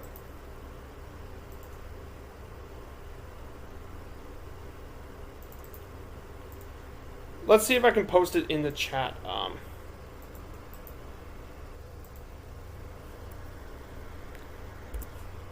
Here it is. Here it is, Dangerous Brian. I don't usually post links. And here's the link to it, Dangerous Brian. I'm still using the old one. Yep. Yeah, you can also do the same thing, Dad Swamp Donkey. Good to see you.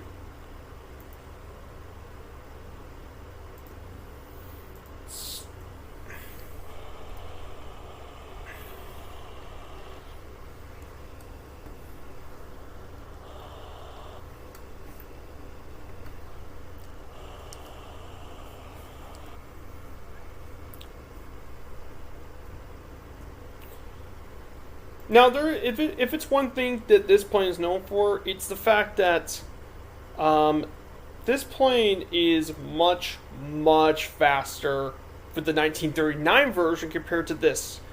The blades and all that go much, much faster because the retrofit is equipped with BMW engines, whereas the one in the 1939 version is the original engines that it came with.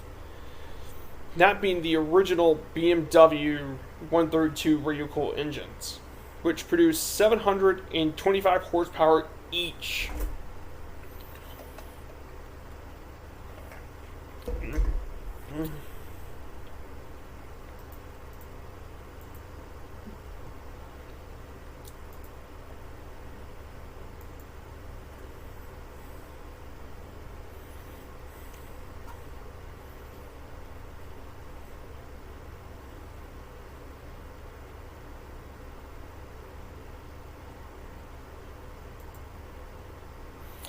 Viper, that looked like matcha tea. Yeah, that does look matcha. It's the green color. The reason I picked that with the black background is so there'd be a lot of contrast. So it'd be easier to see the nameplates of who it is. That looked like matcha tea. Yep. That way I can tell who's who. Like, there's Kazaki. I can easily see his nameplate. Because that way I can see the nameplates easier. There's Biggles Martell. I'm talking about your drink. Yeah, it's actually Mountain Dew. It's actually Diet. It's Diet Citrus Drop.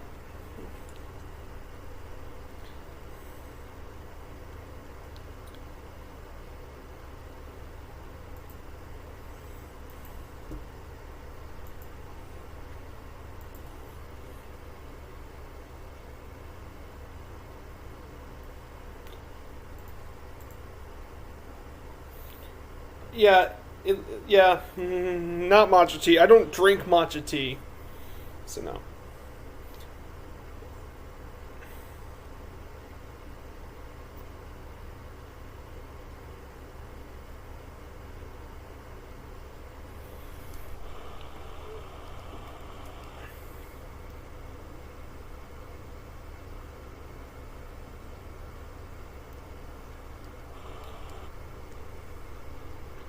So we should be getting into Dallas. It's going to take quite a bit of mileage. We're still 40 miles out of Dallas. So my wife loves matcha tea. Can't have it due to medical conditions. By the way, how are you liking the Yonkers? Oh, this point is amazing, Swamp Donkey. This might just be, not only is this the best Asobo made plane, Microsoft made plane, I'm going to even argue this is one of the best add-on planes in the sim, alongside the DC-6, the Husky, and what else do a lot of people use? Oh yeah, the Just Flight Arrow. I think it's right up there. While it doesn't have all the bells and whistles of the Just Flight Arrows or the DC-6, for all the quality the details, the flight model, and the sheer amount of different variants we can get, it is and for the price, $15, whereas the Just Flight Arrow and all that stuff can come like $45. The DC-6 comes with $60. That is amazing value. It is absolutely incredible. One of the best values in this entire sim. I love it. It is a fantastic plane. You can do bush strip landings with it in the bush. You can do skis and floats. You can do VFR thanks to the retrofit, having VOR stuff. It is absolutely fantastic. Absolutely worth the $15 easily. I really like the Husky. I love the Husky. If they fix the Husky's brakes and fix the takeoff distance for it, like it doesn't take off as short as it should, if they do those two things, the Husky would be perfect. And maybe buff the performance on the float version a little bit. Do those things, and I mean the Husky is the best push plane. I'm just waiting for fall measures to jump out of a side door. Good question. I think this is something else the Ju-52 kind of missed. It's just, I wish there was a cargo version of the plane. But that's just a tiny nitpick. But this is where they would actually fall out in real life. The German paratroopers, they would take out of this door, open that up, and they'll fall out the door. This was the main German paratrooping plane. But even then, this plane still has plenty of room for more than a few squirrels in there.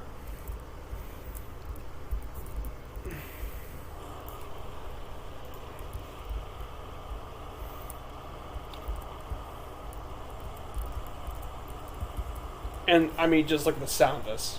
The tri-motors. The tri-motors are amazing on this thing. The motors sound so good. It's awesome. And it looks like we're heading to Dallas in a pretty quick time. Now I'm going to go... I can't beat the sound of radio engines. I know. Radio engines sound so good.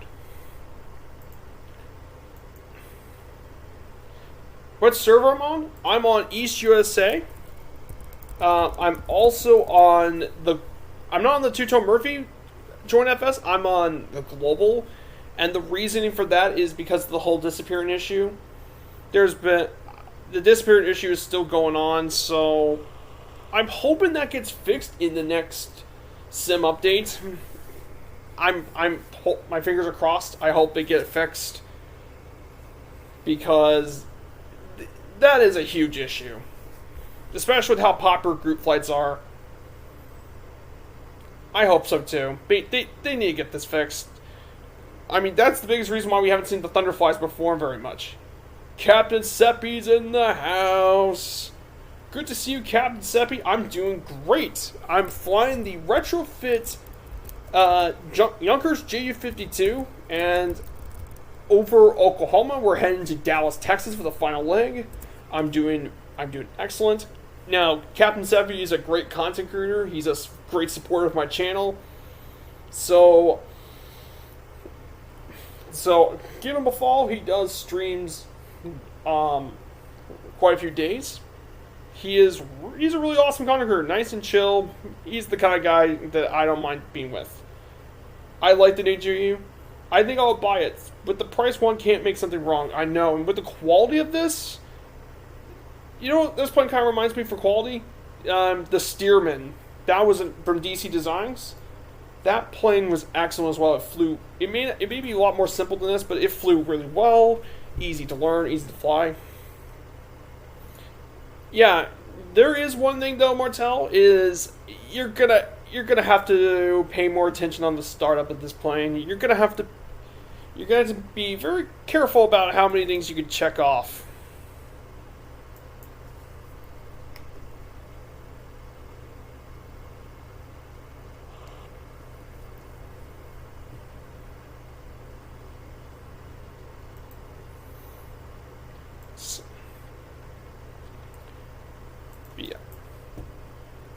So we're in the hills of Texas. It's kind of flat here.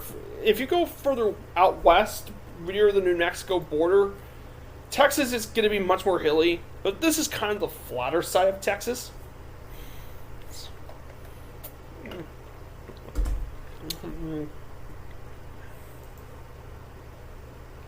Yeah, Yumi is more complicated to start than my DA40. Of course it is. Do you know?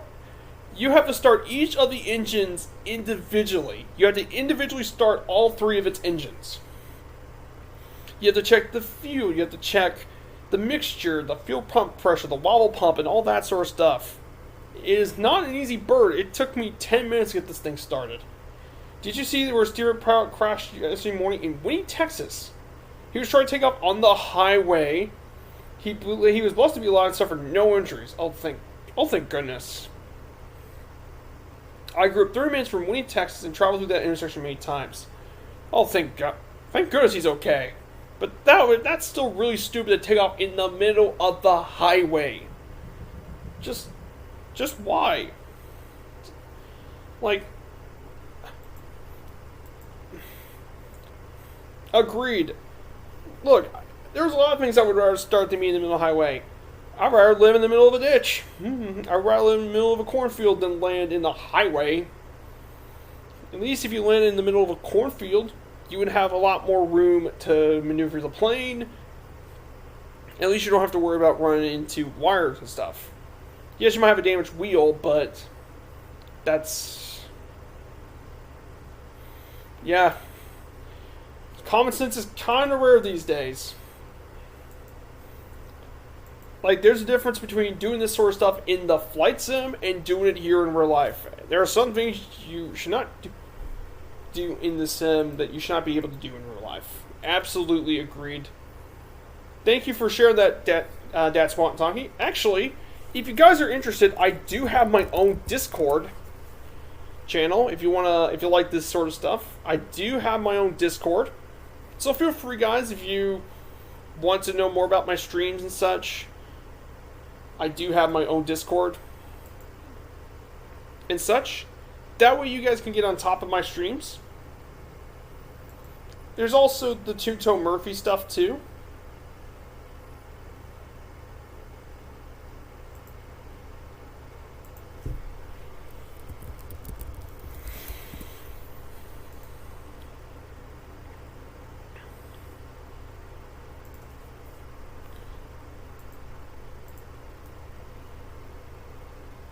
There's also a two-tone Murphy as well. So there's definitely a lot of things. Now we're going to get to the final parts of the slideshow. So I'm about done with the slideshow finally. The first thing first, we're going to be visiting Dallas, Texas. That's going to come up real shortly. So Dallas is actually the third largest city in Texas. The only ones larger are Houston and Austin, are the only two I believe are larger. Or that or San Antonio. It is the ninth largest city in the entire United States, actually. It was incorporated in 1856, and the dominant sectors of the economy include defense, financial services, and transportation. San Antonio, got it. In transportation, which makes sense because American Airlines is actually from Dallas. And Dallas Fort Love Field is one of the major airports. Now, Dallas landmarks include the 6th Floor Museum. Now, the 6th Floor Museum is actually located on the building where John F. Kennedy was assassinated by Harold Oswald. Assassinated him. And they have a whole museum dedicated to John F. Kennedy's assassination attempt. Like, that's the most recent time a U.S. president has gotten assassinated. The closest currently was Ronald Reagan's attempted assassination back in 1980. But thank goodness Ronald Reagan not getting assassinated. Lee Harvey Oswald. Yeah, Lee Harvey Oswald. Sorry about that. He was shot from the Texas Book Depository. Yep, and that's where the 6th Floor Museum is located, at the Book Depository. Thanks, Swamp Donkey. Rather, he shot Kennedy. Yep, Kennedy was shot by him. Reunion Tower is one of the iconic landmarks here in Dallas. And that building was very well known for being the tallest building in all Dallas. And there's also the George W. Bush Presidential Library is located there as well. But did he do it? That has been a conspiracy a lot of people have been thinking about. That's the real question. Did he really do it? Good question. That's actually a great question, but that's a question that can be solved for another time, though. And the George W. Bush Presidential Library was there because George W. Bush lived in Dallas and stuff for much of his childhood. Now, also there as well is the Texas State Fair, which is the state fair that most people attend to. One of the most attended state fairs is in Dallas. There's also the Cotton Bowl, which the Red River Classic between the University of Oklahoma Sooners and the University of Texas Longhorns. Play there every year at the Cotton Bowl. And American Airlines Center, which is home to Dallas's Mavericks and the Dallas Stars hockey team. So that's kind of it for landmarks. Some notable people, but not including Drew Brees, the legendary NFL quarterback for the San Diego Chargers and the New Orleans Saints.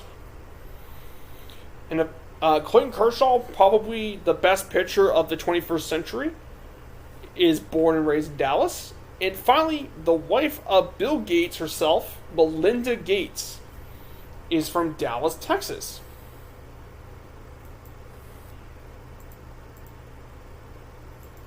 What's the speed of a Ju-52? Well, in the sim it says 98 knots, but if you go full power, it depends on the version. The retrofit, it can go to like 125 knots at around 3,000 feet, but if it's the 1939 version, it can go to 130, even 140 knots. No. But for the retrofit, it's 120 knots. But I mean, it should be more than fast enough to get there. And then we're finally into the Dallas area. So we're finally going to get in the Dallas area.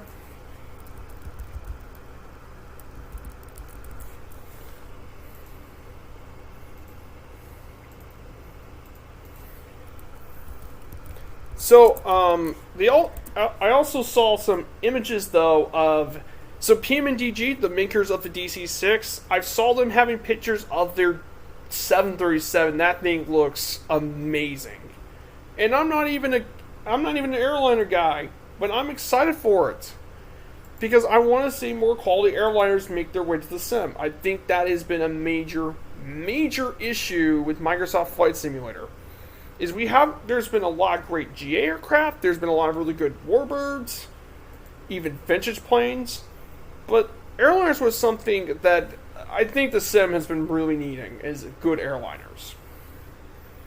Gotta leave it at that, guys. Dinner's going cold. Take care, enjoy your flight. No problem, Biggles. Thank you for coming for the flights. I really appreciate you being here. Enjoy your dinner, and see you soon. I'm hoping Braddock 3 will fix 737 MAX in the next update. I don't know about the Braddock 737. I never really flown it, so I don't know how to do it.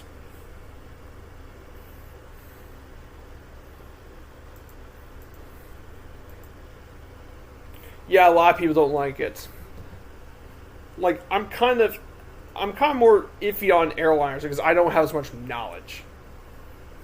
So that's kind of how I am, Swamp Donkey. I don't really have as much knowledge as some of the other people. So after Dallas, we're going to visit Arlington. So it is actually in Tarrant County. It's part of the Dallas-Fort Worth region. It was founded in 1876. And believe it or not, this is where the Dallas Cowboys and the Texas Rangers actually play at, not in downtown Texas. Now, they include Six Flags Over Texas, AT&T Stadium, and Globe Life Field. And some notable people include Dimebag Darrell, Myles Garrett, and Vinnie Paul. Dimebag Darrell and Vinnie Paul are two of the founding members of the legendary metal band Pantera.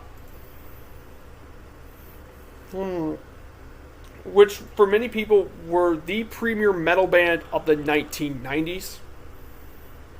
Unfortunately, Pantera was ended when Dimebag Darrell was killed in 2004, and it put it into the band. Rest in peace, Dimebag Darrell. Myles Garrett is a really good defensive lineman. He's a Pro Bowl defensive lineman for the Cleveland Browns, and he's insanely good. He's insanely good defensive end. So, get a chance. Here's the funny thing, though, is Dallas and Fort Worth have photogrammetry, but not Arlington. So, when we get to the Rangers ballpark, there is no photogrammetry. But AT&T Stadium does have photogrammetry, though. So, we'll definitely see that landmark.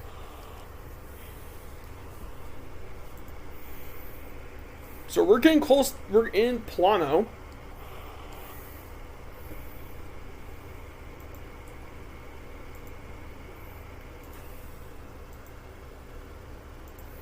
So we're getting to Plano for a bit. Now I forgot to put knowledge on Plano, but it's located in the Metroplex of Dallas-Fort Worth. It was incorporated in 1873, and its name Plano comes from the Spanish word for flat, which is the local terrain, which kind of makes sense. It's all flat.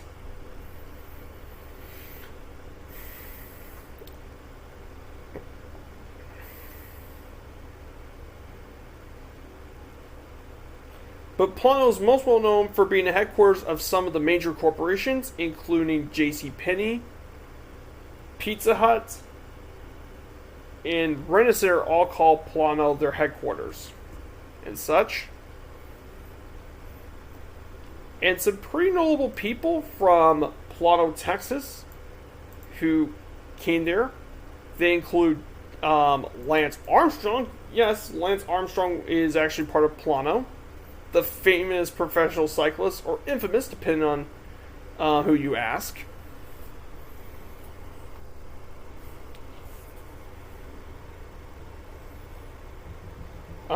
Let's see who else. Who's actually been around Plano for a bit. One of the most famous and iconic NFL players, Michael Irvin, has been around here. And finally, the last player I think I mentioned is... Sorry. Just looking, there's quite a few people.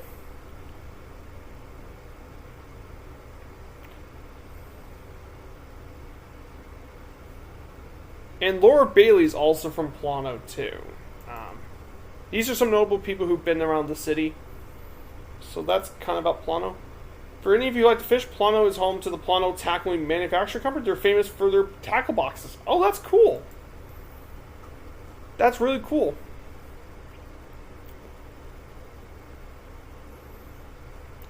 Yeah, Plano's got lots of interesting stuff. That's for sure.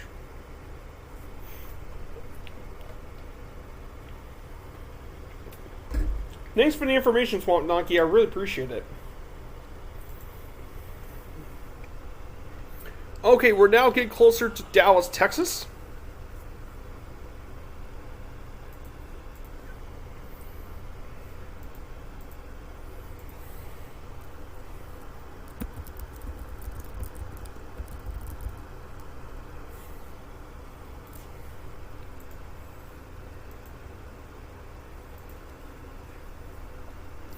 So we got Dallas in front of us, I believe. I think that's Dallas ahead of us.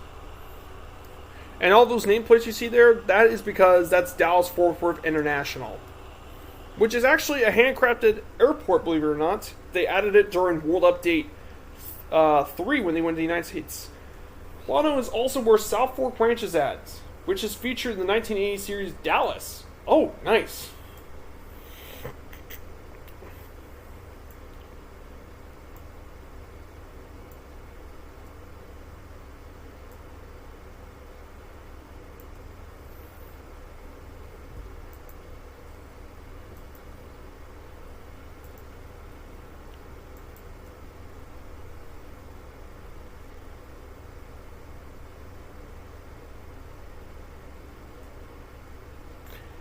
Now, for the Rangers' all-time greats, now, no lie, you're thinking, Viper, you missed Nolan Ryan. For all those who know baseball, Viper, you missed Nolan Ryan. Well, I'm going to be talking about him next Sunday.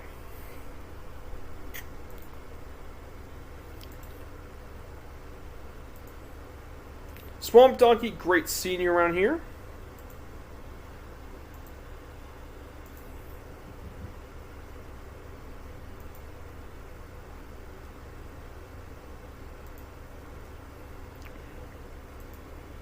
So I'm going to go back to my showcase view.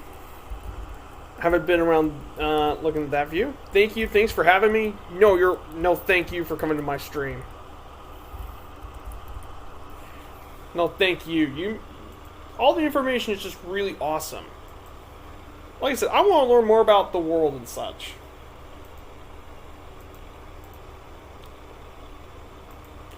So we're now getting to our first stop in Dallas is the famous Cotton Bowl.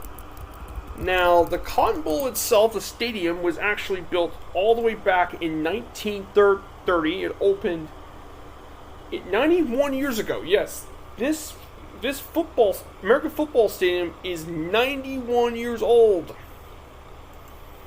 It has been the longtime home of the Cotton Bowl Classic from 1937 to 2009.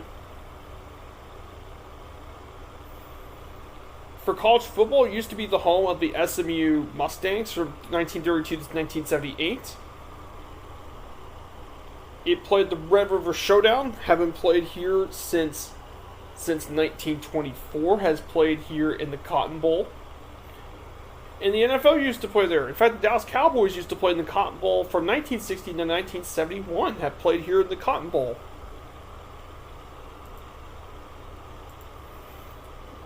So, we're going to get to the Cotton Bowl soon. Thanks, love JR. You must be an older person like me. I was born in the mid-60s.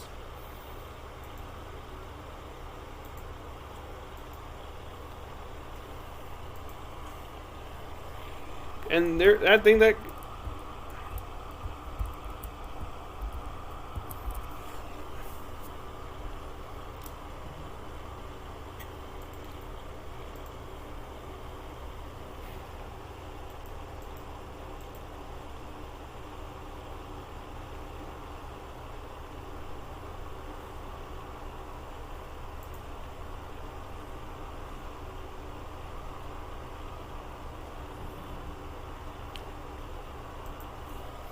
So let me get back to the cockpit. So to our left is Dallas Love Field. This is one of the two major airports in Texas.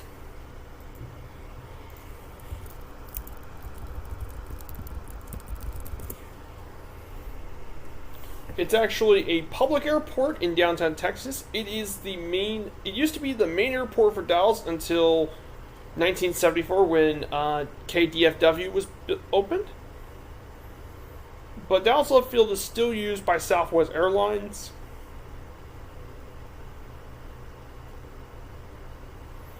It is still used by Southwest Airlines as a hub for many locations, including Albuquerque, Louisville, Phoenix, Sky Harbor, Miami, and more.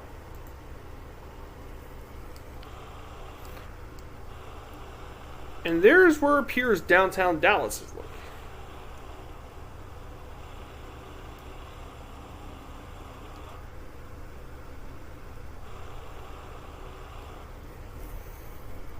Wait, before I do it, I'm going to double check.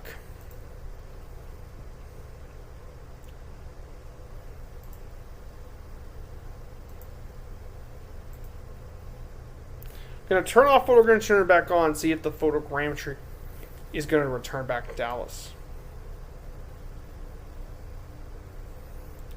I'm going to turn off and turn on back photogrammetry. I don't know if something's happened.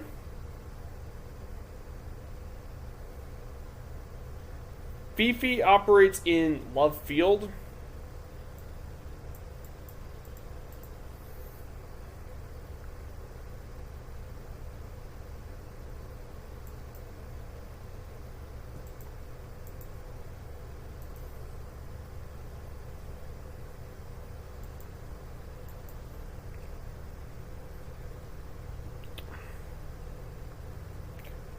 Poor you, Martel. Good, turn back on. B29. Oh, B29. Oh, Fifi, of course.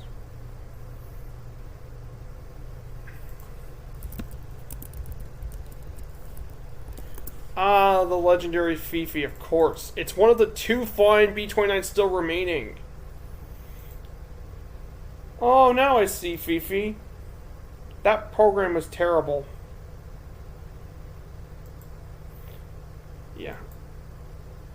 Oh, that is so... I would love to get into a B-29. I know I've seen one of them in the Air Force Museum. And I would have loved to see... Apologies, guys, if this is loading. It's just because I want to make sure the photogrammetry was working. So it's only one of two B-52s still remaining. It first flew in 1942, Fifi.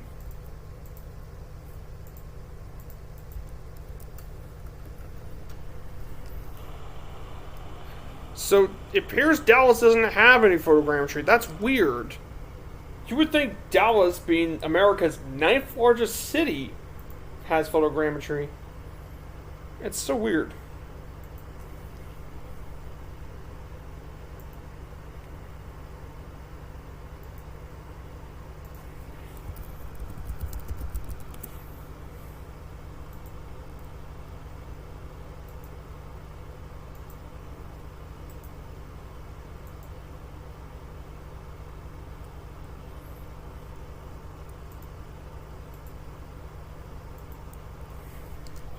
So here's downtown Dallas. Unfortunately, for some weird reason, it doesn't have photogrammetry. So this is downtown Dallas. It's really unfortunate Dallas, of all cities, does not have photogrammetry. That's really unfortunate. You would think a city like Dallas would actually have photogrammetry. So down over here is where the Cotton Bowl would be. It actually had photogrammetry. So there's the Cotton Bowl. So right there's the Cotton Bowl. Unfortunately, there's no photogrammetry, which really sucked. At least the photogrammetry and the big data stuff is working here today. Now, if any of you were here on my original flight to St. Louis, yes, I did an original stream of St. Louis, for some of those who remembered. The Bing's data thing wasn't even working properly, and it couldn't even load the data.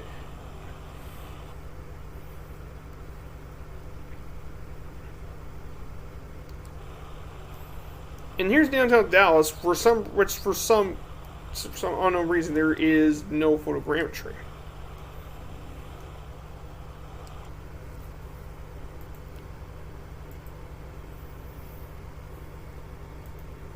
So I'm going to show you guys what the Cotton Bowl looked like. Here's an image of the Cotton Bowl. This is what the Cotton Bowl it was supposed to look like in real life.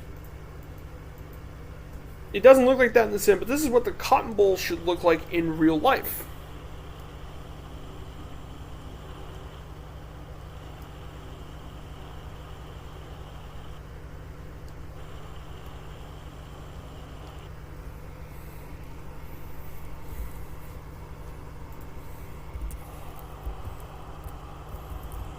And there's American Airlines Center right there. Okay, there is some photogrammetry. This is the one piece of photogrammetry here. There's American Airlines Center. That's home of the Dallas Mavericks, the NBA team.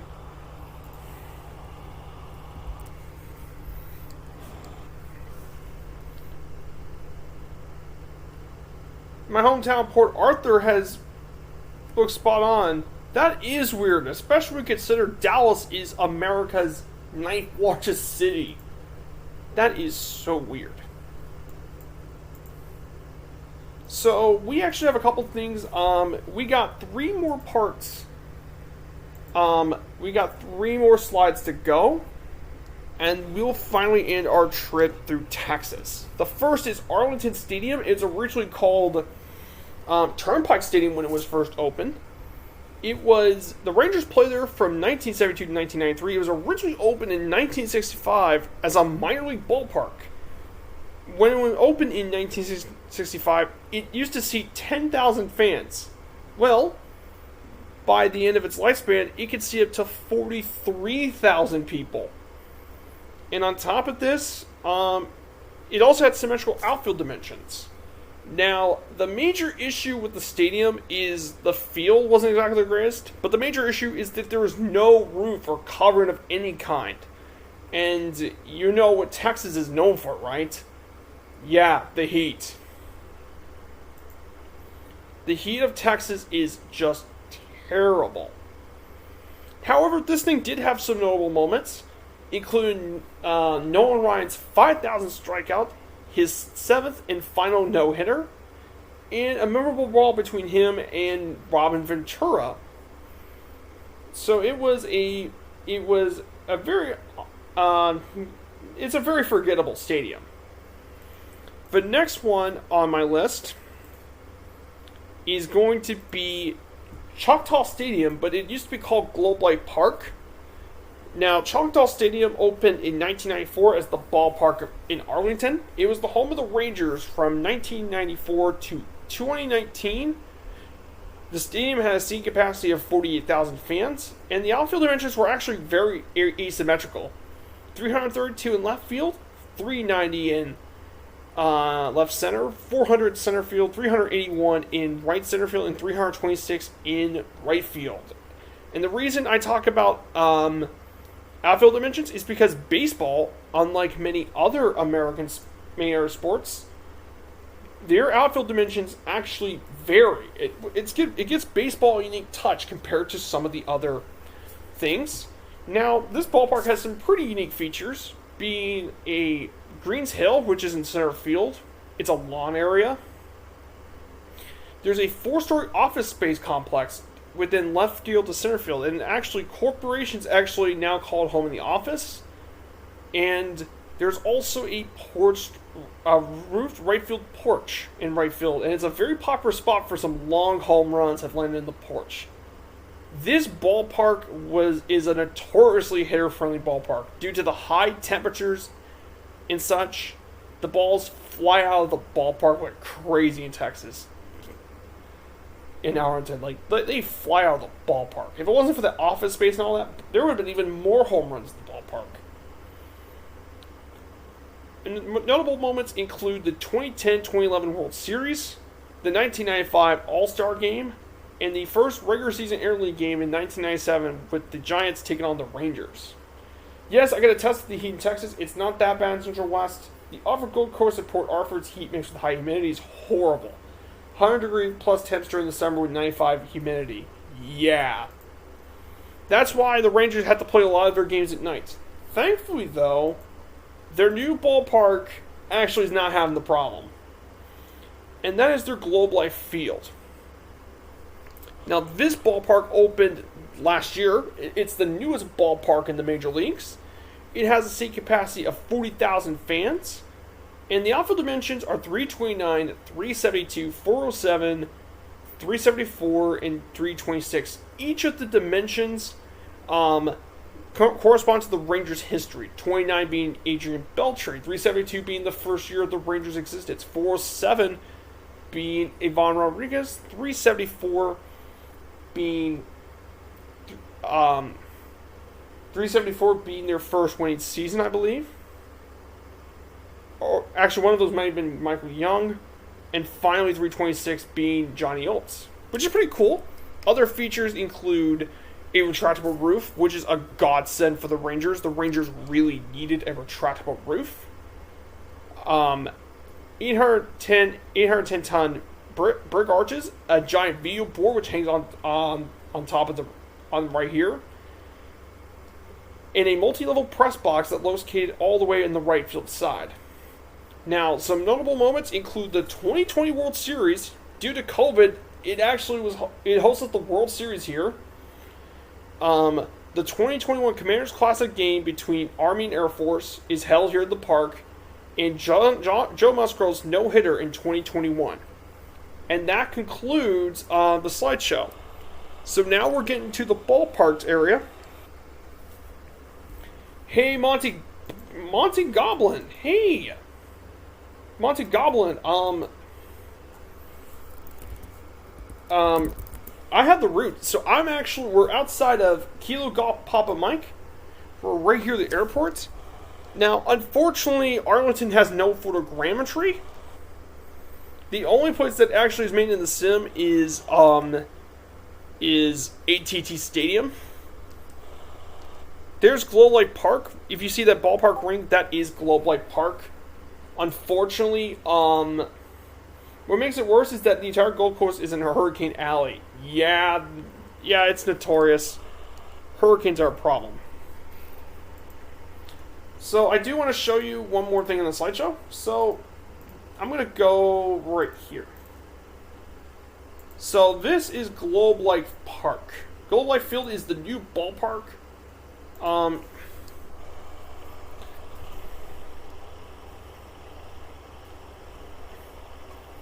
So you can have tours of the new stadium. It's got different in-game experiences.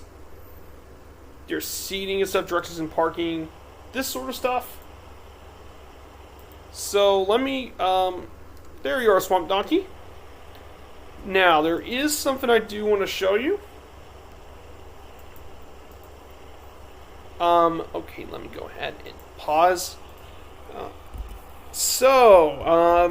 One last thing to talk about before we land. This stadium is AT&T Stadium. This is the home to America's team, if you think of it that way. That is home to the Dallas Cowboys, the National Football Team, the most valuable team in the NFL, around $4 billion, and it's the most valuable sports team in the entire bloody planet. Owned by Jerry Jones. This stadium opened all the way back in 2009 and is widely referred to as Jerry World after Jerry Jones. This stadium seats 80,000 people, but it can expand all the way to 100,000 and even to 130,000 people can be at the stadium. Yes, you've heard that right. 130,000 people can watch events here. The record attendance was 105,000 for American football. This stadium came out at a whopping $1.3 billion when it was constructed. $1.3 billion bucks. It featured a giant video board, one of the largest in the NFL.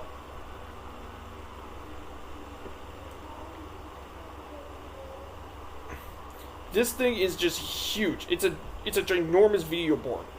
It is 175 feet wide, which is huge.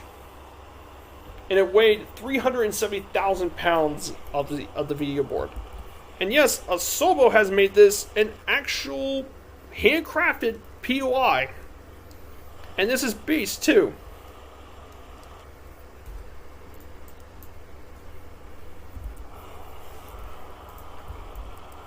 I mean, just look at it. That's huge. Just imagine watching a football game here.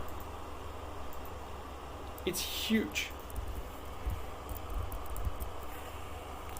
I better get back to the thing. 130,000, that's crazy. I know, it's huge. Cowboys Stadium is huge. Where are you about to land at? Kilo Golf Papa Mike, Grand Prairie, which is actually right next to the airport. Former Dow coach Jimmy Johnson is from my hometown of Port Arthur. Yes, Jimmy Johnson.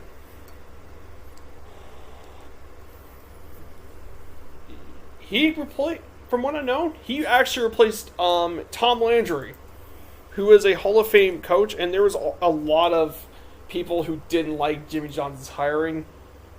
But I mean, he was also blessed with the fact that they managed to get, they fleeced the Herschel Walker trade. So we're going to land on runway 17. So let me go ahead and bring my nav map.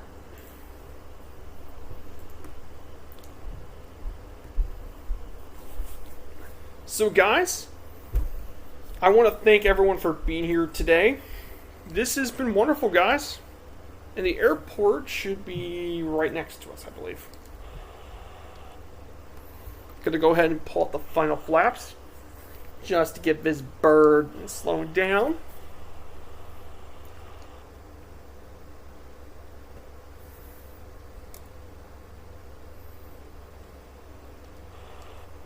Here's Monty Goblin.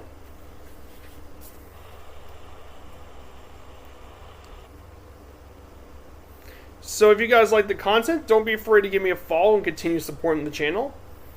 Any sort of thing would be really appreciated. I'm not forcing you to do any of it if you don't want to. But any bit of involvement, the chats, follows, anything would be greatly appreciated. So, but thank you guys for coming along from the raid. And I thank everyone for being here. So, now we're going to get landing. This should be a rather easy landing for the JU. Let's get the bird down. Get her.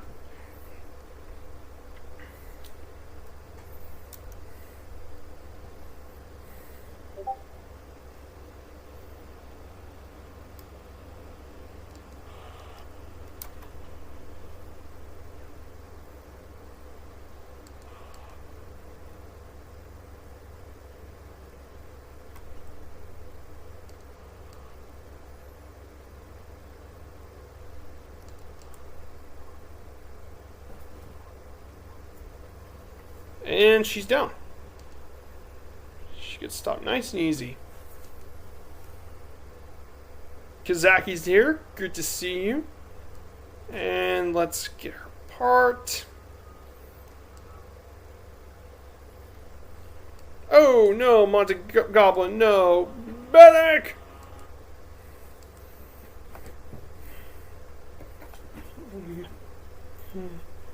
Great landing, nicely done, thank you. Like I said, the J52 is a big bird. It's a big bird. Great stream. So glad I was able to join again. No, thank you for being here with me, Bartel. You're more than welcome. You're welcome anytime. So we're going to get Martell landed. There's Kazaki. There's Monty Goblin here. Oops, I crashed. Don't worry. At least you didn't crash and burn like the Cowboys did, so there you go.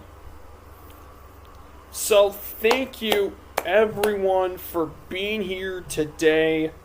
Wow, this was a great stream, and what a great turnout for everyone here. Thank you everyone for coming here. And seriously, thank you Allison Johnson so much for the raid, and thank you everyone who came and watched.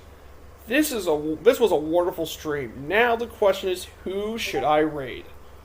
Colonel Fork or Two Cats? Let me find out who I should raid.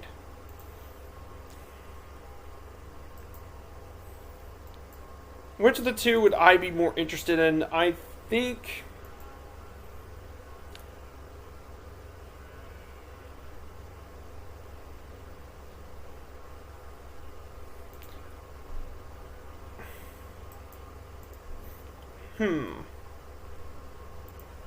Who should I raid? I'm sorry if it takes me a while. I'm just trying to find which of the two should I raid. Colonel Fork has not streamed in a while, though. I think we should raid Colonel Fork. He has not streamed in a long time. He doesn't usually stream because of work. So let's raid Colonel Fork's channel. I think he would really appreciate it. So I want to say thank you everyone who came onto my channel today.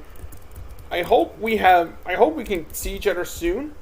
So for my plans, on Wednesday at 1600 Zulu, I'll be back in the air with the J-52, the 1939 version though, and we're gonna fly in the Alps. We're gonna pay a visit to the beautiful Alps and visit the filming locations of one of the most iconic war movies of all time, Where Eagles Dare. And then Sunday at 1300 Zulu, we'll be flying back from here to Houston, Texas to visit the Astros. So I want to say thank you everyone for being here. Good luck everyone, and we're going to get rated soon. Take care everyone.